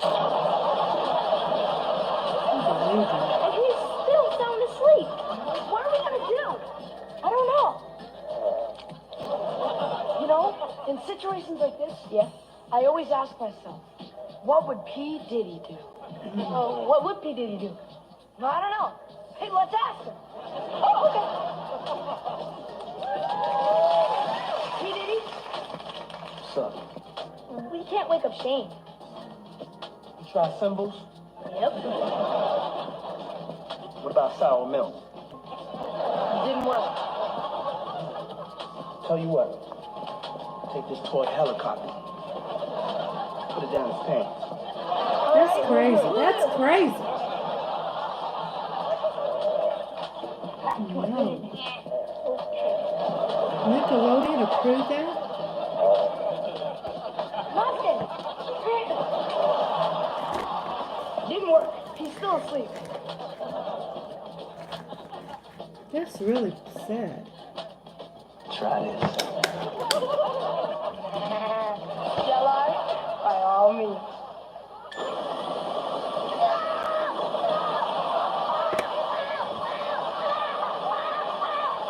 That's obviously a very disturbing clip, and it's weird enough that Diddy read the script and agreed to do it. But maybe it shouldn't be all that surprising given Diddy's history with young boys like Justin Bieber and Usher and all the things he allegedly did to them. What's even more disturbing is that someone on Nickelodeon made the script and approved it, and apparently this person was Dan Schneider. If y'all have been following the news, Dan Schneider and some other Nickelodeon executives have been outed recently for taking advantage of the child stars working with Nickelodeon.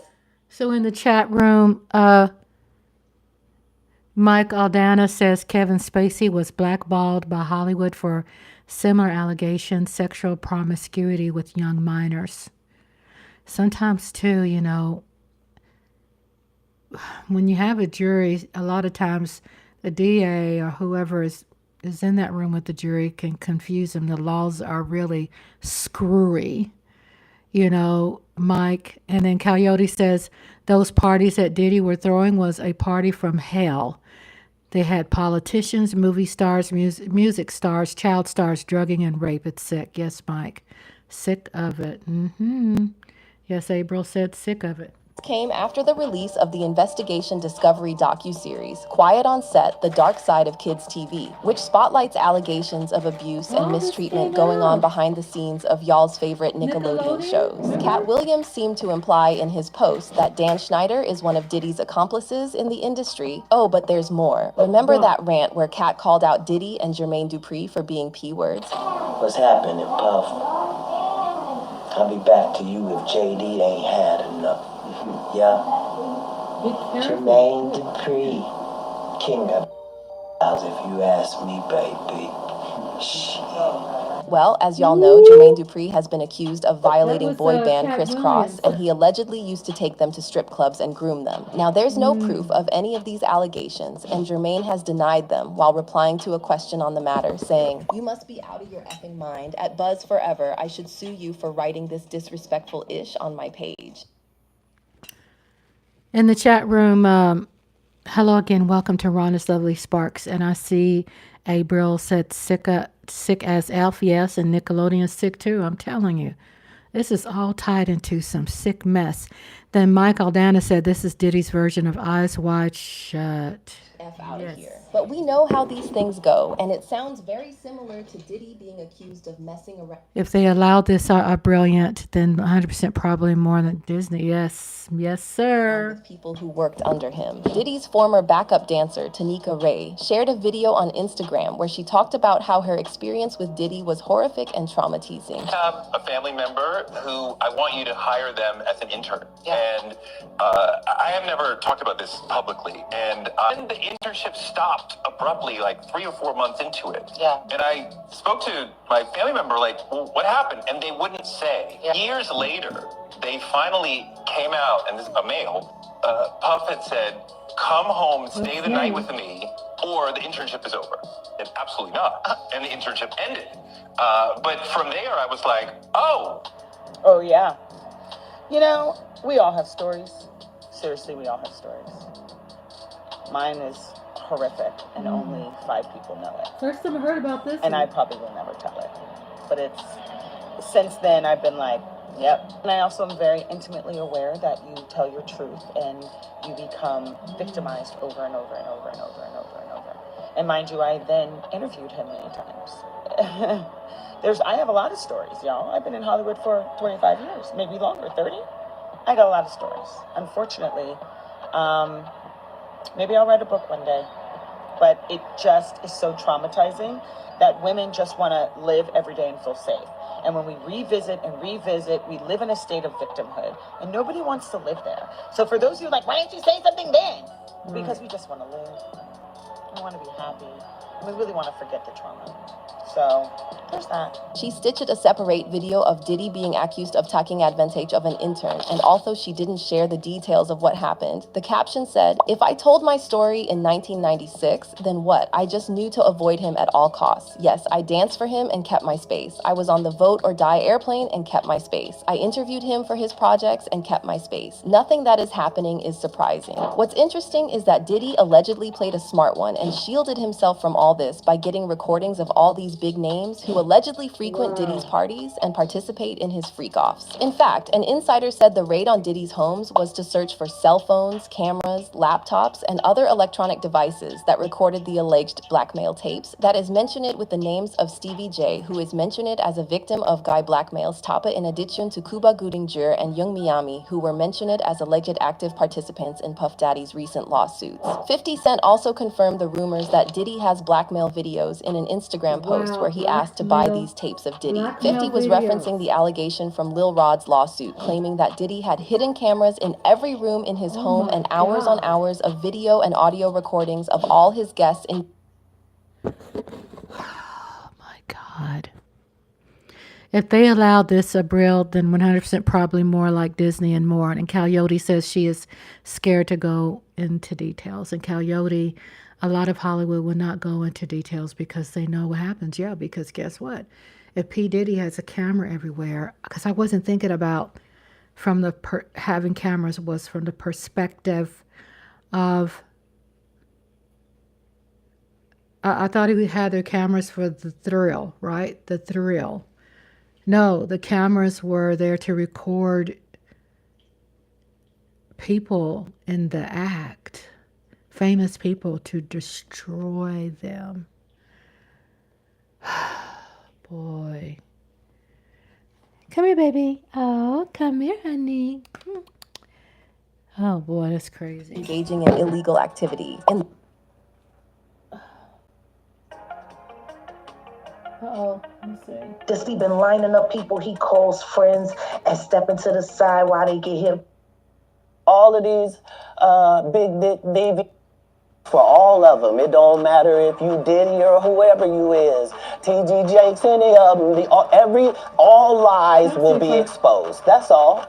And that who worked on Diddy's Love album. Well, I'm trying to see if I lost my place here. Just a second. Something illegal to me now, please. And Puff responded, as soon as Trying to see where we left off at. The cat jumped. To talk about how Diddy has allegedly turned over smarter. What's the narrative of that night? Idea that Jay's hours on hours my space. I interviewed him for his projects and kept my space. Nothing that is happening. Okay. Sorry, y'all. I lost my place. My kitty cat, her little paw, she stepped right on my keyboard. Now we're trying to catch up now. The details of what happened. The caption said, "If I told my story in 1996, then what? I just knew to avoid him at all costs. Yes, I danced for him and kept my space. I was on the Vote or Die airplane and kept my space. I interviewed him for his projects and kept my space. Nothing that is happening is surprising." What's interesting is that Diddy allegedly played a smart one and shielded himself from all this by getting recordings of all these big names who allegedly frequent Diddy's parties and participate in his freak-offs. In fact, an insider said Kevin Hart hanging out? Ooh. Correct, Rhonda. Epstein had recording too for blackmail. Ooh. Yeah, what happened to all his information? Then guess what? He committed suicide, right? In prison. Abril says, Mike, they weren't the recordings are going to be the mail. Yeah, it's going to be the nail on the coffin. Yes.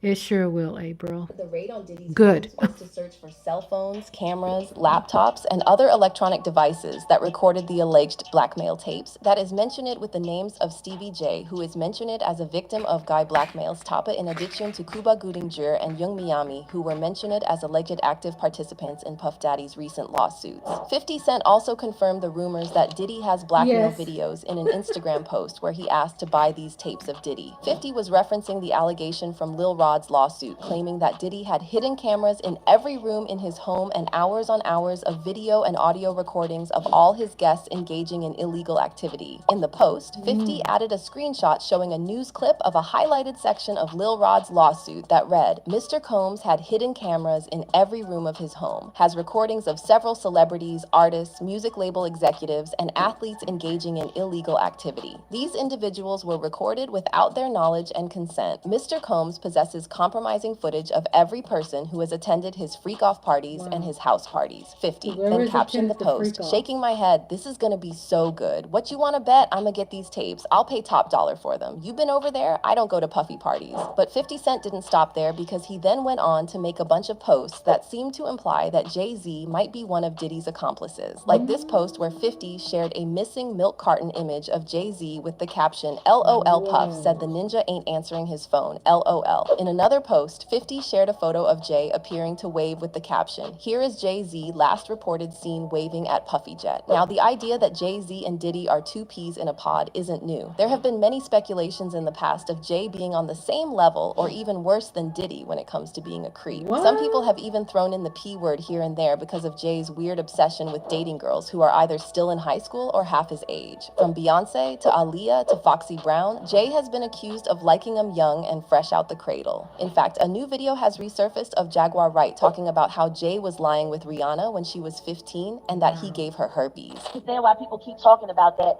It was forever ago. They were both very young, and he had just had his first herpes outbreak from her giving him the herpes. Ooh, my.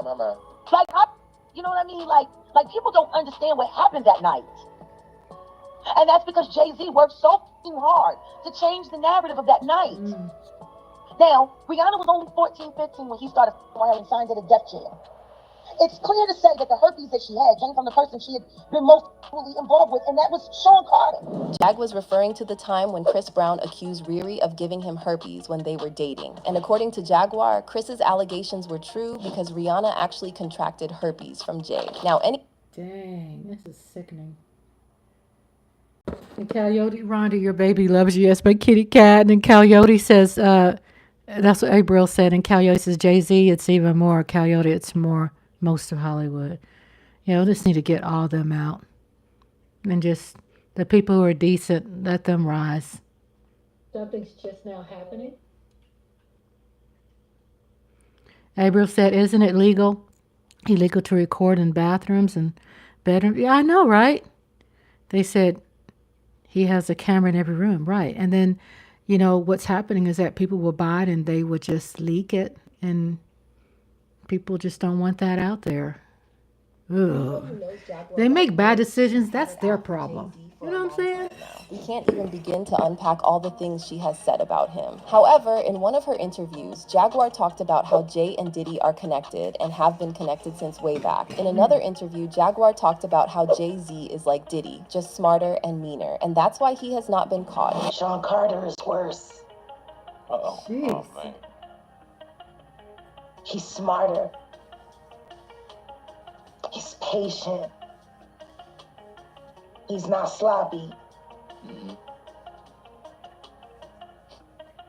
Just he been lining up people he calls friends and stepping to the side while they get hit by the guillotine for 30 years.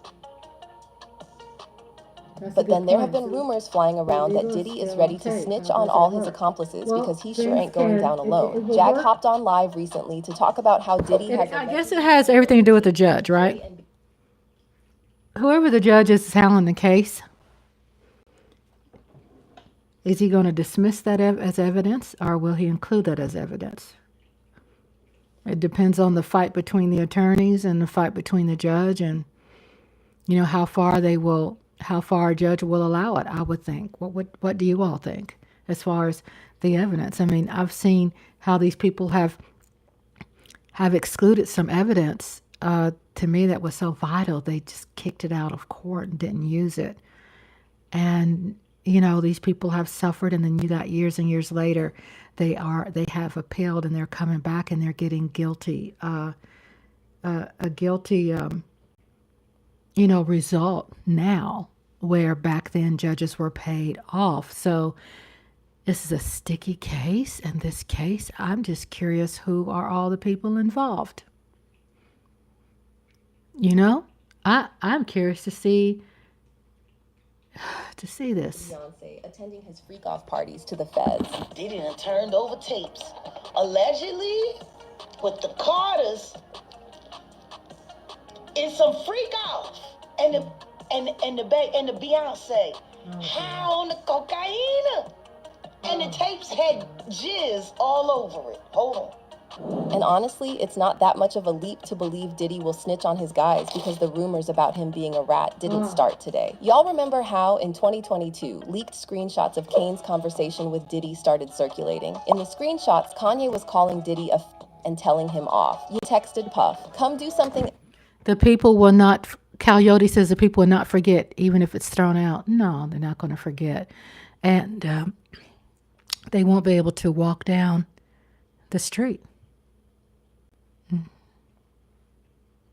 True. Illegal to me now, please. And Puff responded, as soon as I land, we'll meet face to face. Send me an address. To which Ye then responded, Ninja, F you.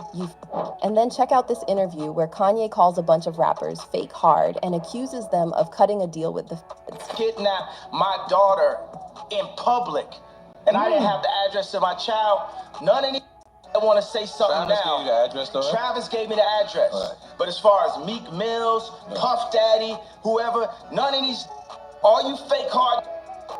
Hold on. Okay. All you fake hard. Right. You know what I'm saying? Right. Because you can't shoot nobody anyway. And the reason why you got to talk is because you did a deal. You know what I'm saying? That's why you got to come at me. Because part of the deal for you to be a do all that. And get out of jail is that you promise that you're going to go pull my co-car. So shut the about me. Now let me say it calm. Shut the about, you shut up about Michael. Right. We know how Kanye always goes on these little rants where he says things that seem like they don't make sense. But you have to remember that when people start calling out certain industry figures, they get labeled as crazy, addicts, or criminals just to discredit them. So maybe it's time for us to start paying attention to what Kanye has been saying about these people. Because if y'all recall, he talked about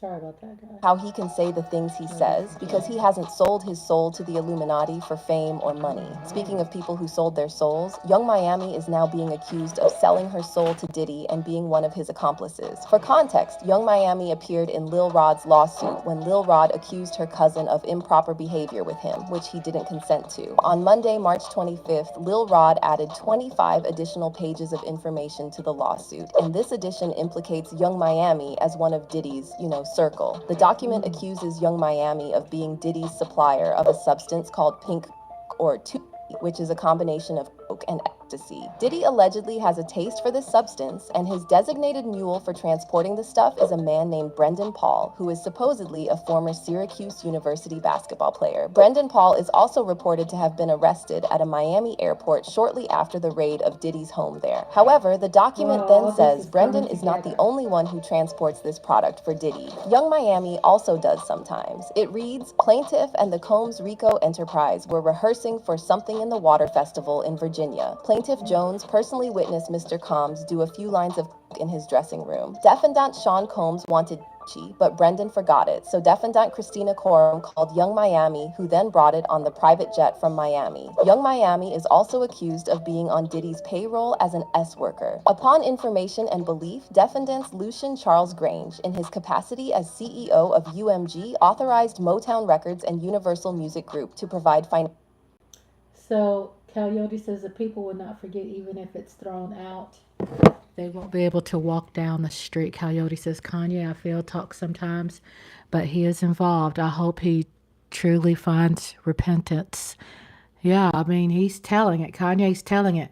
And whatever is going on, obviously, maybe he's gotten out of that,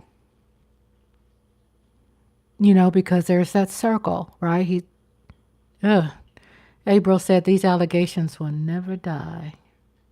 Financial resources to defendants Sean Combs and Love Records through wire transfers to defendants Sean Combs and Love Records accountant Robin Greenhill. Upon information and belief, Ms. Greenhill ensured the wiring, funds transfer, or cash payments to S-workers were completed. According to Plaintiff Jones, defendant Sean Combs bragged about having several women on a monthly stipend. According to Plaintiff Gines, the women who received these payments are Caresha Romeka Brownlee, aka Young Miami, Jade Ramey, aka Jade, Daphne Joy Cervantes Narvaez, aka Daphne Joy, who were paid a monthly fee to work as Mr. Combs's S-workers. Now, Young Miami has not directly addressed any of these allegations, but she has been on Twitter dropping a couple of, weird tweets. First, she said, "This finna be a fun summer." Then, in another tweet, someone asked, "Where Caresha at?" And she replied, "Right here. What's up?" A lot of people felt like Young Miami was kind of maybe a bit too excited for someone who was just implicated in a lawsuit that has the feds all over it. Added to that, Young Miami has made some statements online that make it seem like she for sure participated in whatever Diddy had going on. Like this tweet where she said, "If I wanted you to eat my pee, Diddy would have had you on your knees, girl. You a eater." So, I mean, it's not surprising that folks started speculating that maybe Caresha was so excited because she's talking to the feds. One person said, "She must have cut herself a deal already." This one said, "LMAO, Caresha called the feds." What's even more interesting about this whole Diddy situation is the creepy message Suge Knight left for Diddy from jail. Suge basically told Diddy that he needs to be careful and his life is in danger because of the secrets he knows and the little secret room they participated in. I tell you what, Puffy. Suge Knight. Your life is in danger. Because you know the secrets. Who's involved in that little secret room you guys participating in. So, you know they're gonna get you if they can. Collect call with Suge Knight. It's a little crazy how Puffy get booted out the alcohol business and Jimmy Iovine steps in with Andre and Snoopy promoting it. It's never a good look when it comes to culture of hip-hop and for our community, our people. What? I turn myself in. Sometimes you gotta face the music. That's most of the time. Puffy, I'm gonna give you some real advice. 2 quick things. You gotta make a decision. When you go to prison, either you're gonna be standing up pissing or squatting, sitting down pissing. I advise you to try to take the first one, because if you're squatting, pissing on the seat, you know what that means. Oh yeah, by the way, do not do your time going by Brother Love. Brother Love is not a good code name for prison. I'm out. From what Shug said, folks assume Diddy must have some very damaging information about certain figures in the industry that might cost him his life, especially if he ends up in prison. But as far as Gene Deal, Diddy's former bodyguard, is concerned, Diddy will never be in jail because he won't be able to handle it. In a recent interview, Gene said Diddy would much rather off himself than go to jail. And you knowing him, do you think it's possible that he might commit? When you're a narcissist, there's always a possibility because you're suffering. But I don't think that he can see himself in a cage. I have seen a lot of the symbolism, Coyote, and I never went into really indulge in understanding it because I just certain things get implanted in my mind and then it just stays and so but not that I'm in denial. My eyes have been open, um, and there is a lot of symbolism that's really making me sick. It's just sickening. I don't think he can see himself behind those bars in those type of situations. It's too many real dudes that dislike him. But then again, there's a lot of real dudes that need help. And him being behind So bars. my question would be, my thing would be, okay, so if they're saying that P. Diddy is such a narcissist, right? And that he would probably out himself before he goes to prison. To think that also if there is a deal made, will the deal be about him giving up the goods, information, tapes, everything he has on people? Coyote says, I hear you. I didn't think much about it at first. Let me see here. About it first, when same people always doing same symbols. Yeah. And April said, scared to really look into their symbol. Shaking my head. Right? I just didn't want to study it that much or look that deep. I just knew that I didn't want that in my head, scared to really look into it. Yeah, I mean, because it's so just bad. Even there's certain things you hear me, I will say openly, and certain things I just won't because, I don't want to speak on something I know nothing about. But at the same time, I want to be transparent about what's going on,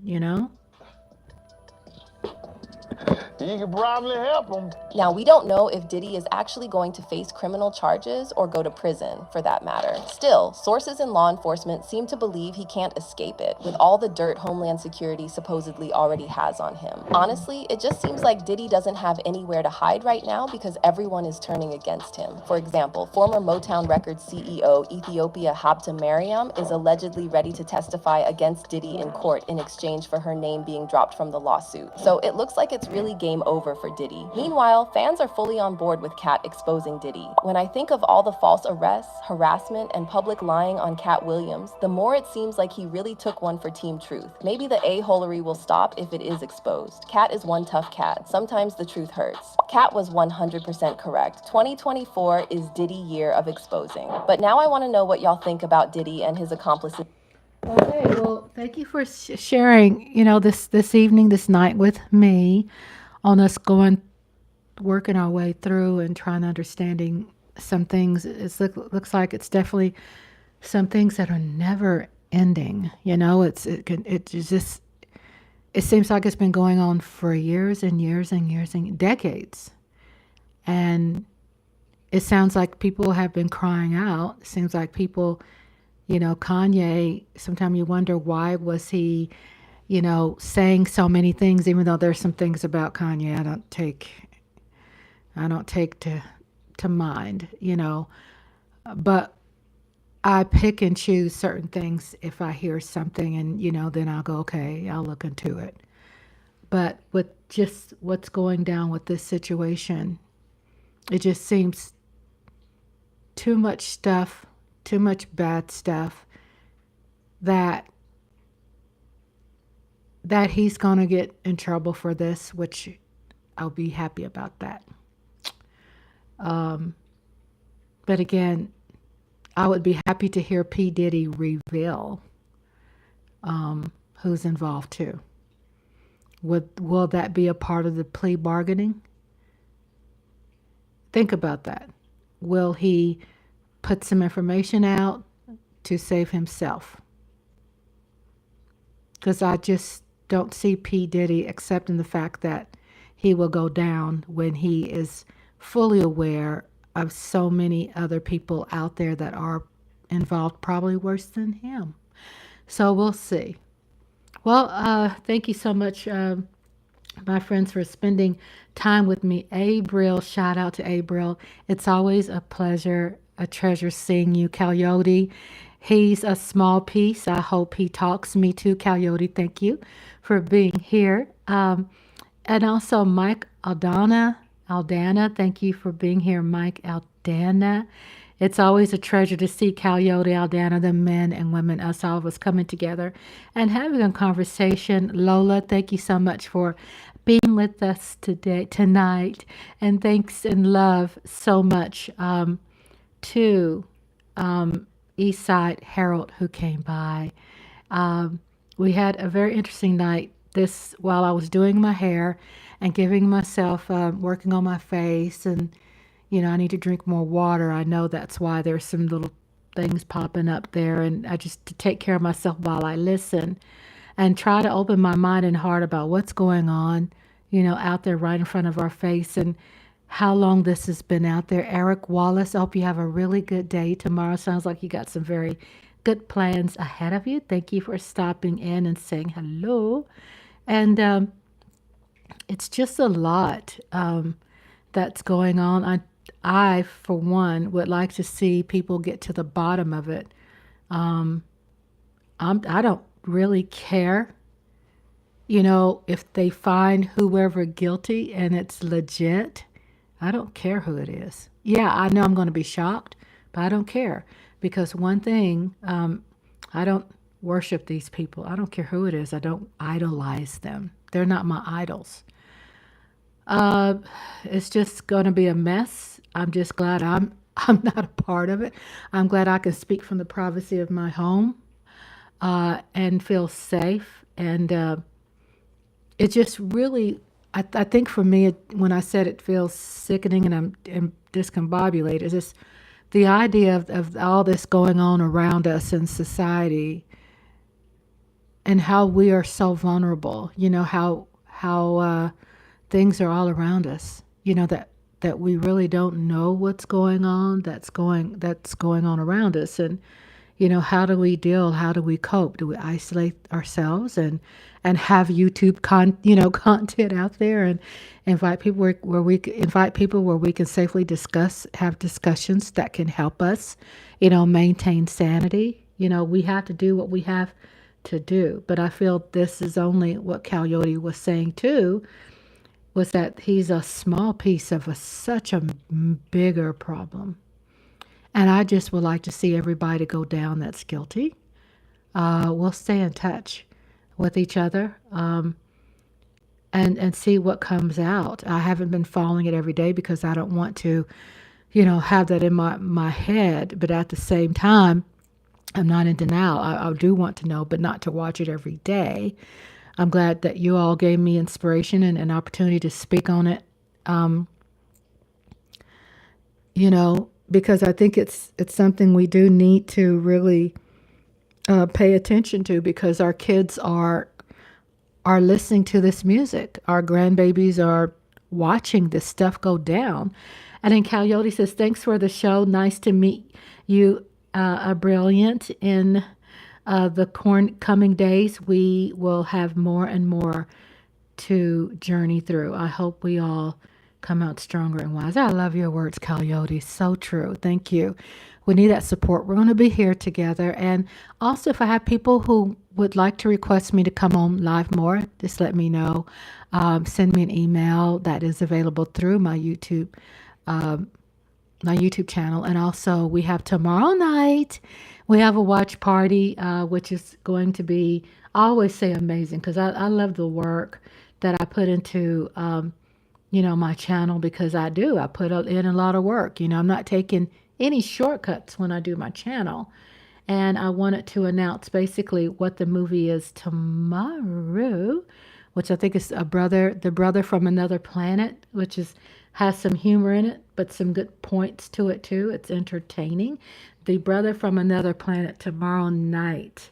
We're going to have that tomorrow night at 8 p.m. Central Standard Time, our watch party, and then we got Friday hot mic hubby. Friday hubby is going to be there. We're going to be talking about dating and relationships and whatever you all want to talk about. But we're going to talk about what life is out there, with people and relationships and dating and things like that. And so, yeah. And then, of course, skipping to quickly the Phantom of the Opera, dated 1999, and Nosferatu, 1922. I hope I'm pronouncing that right. It's going to be Silent Movie Night, Saturday night, 8 p.m. Central Standard Time. Again, thank you so much. And good night, friends. Truly enjoyed y'all tonight. Blessings to everyone. Blessings to you, April says. Good night. We love you all. And I will, Rhonda's lovely spart. I can't even speak because I'm just so messed up over this thing, y'all. I can't, I don't hide things well. And that's why I don't try to hide things. It's really got me messed up. But thank you for being here with the Rhondas. Lovely sparks. And I will see you soon. Thank you.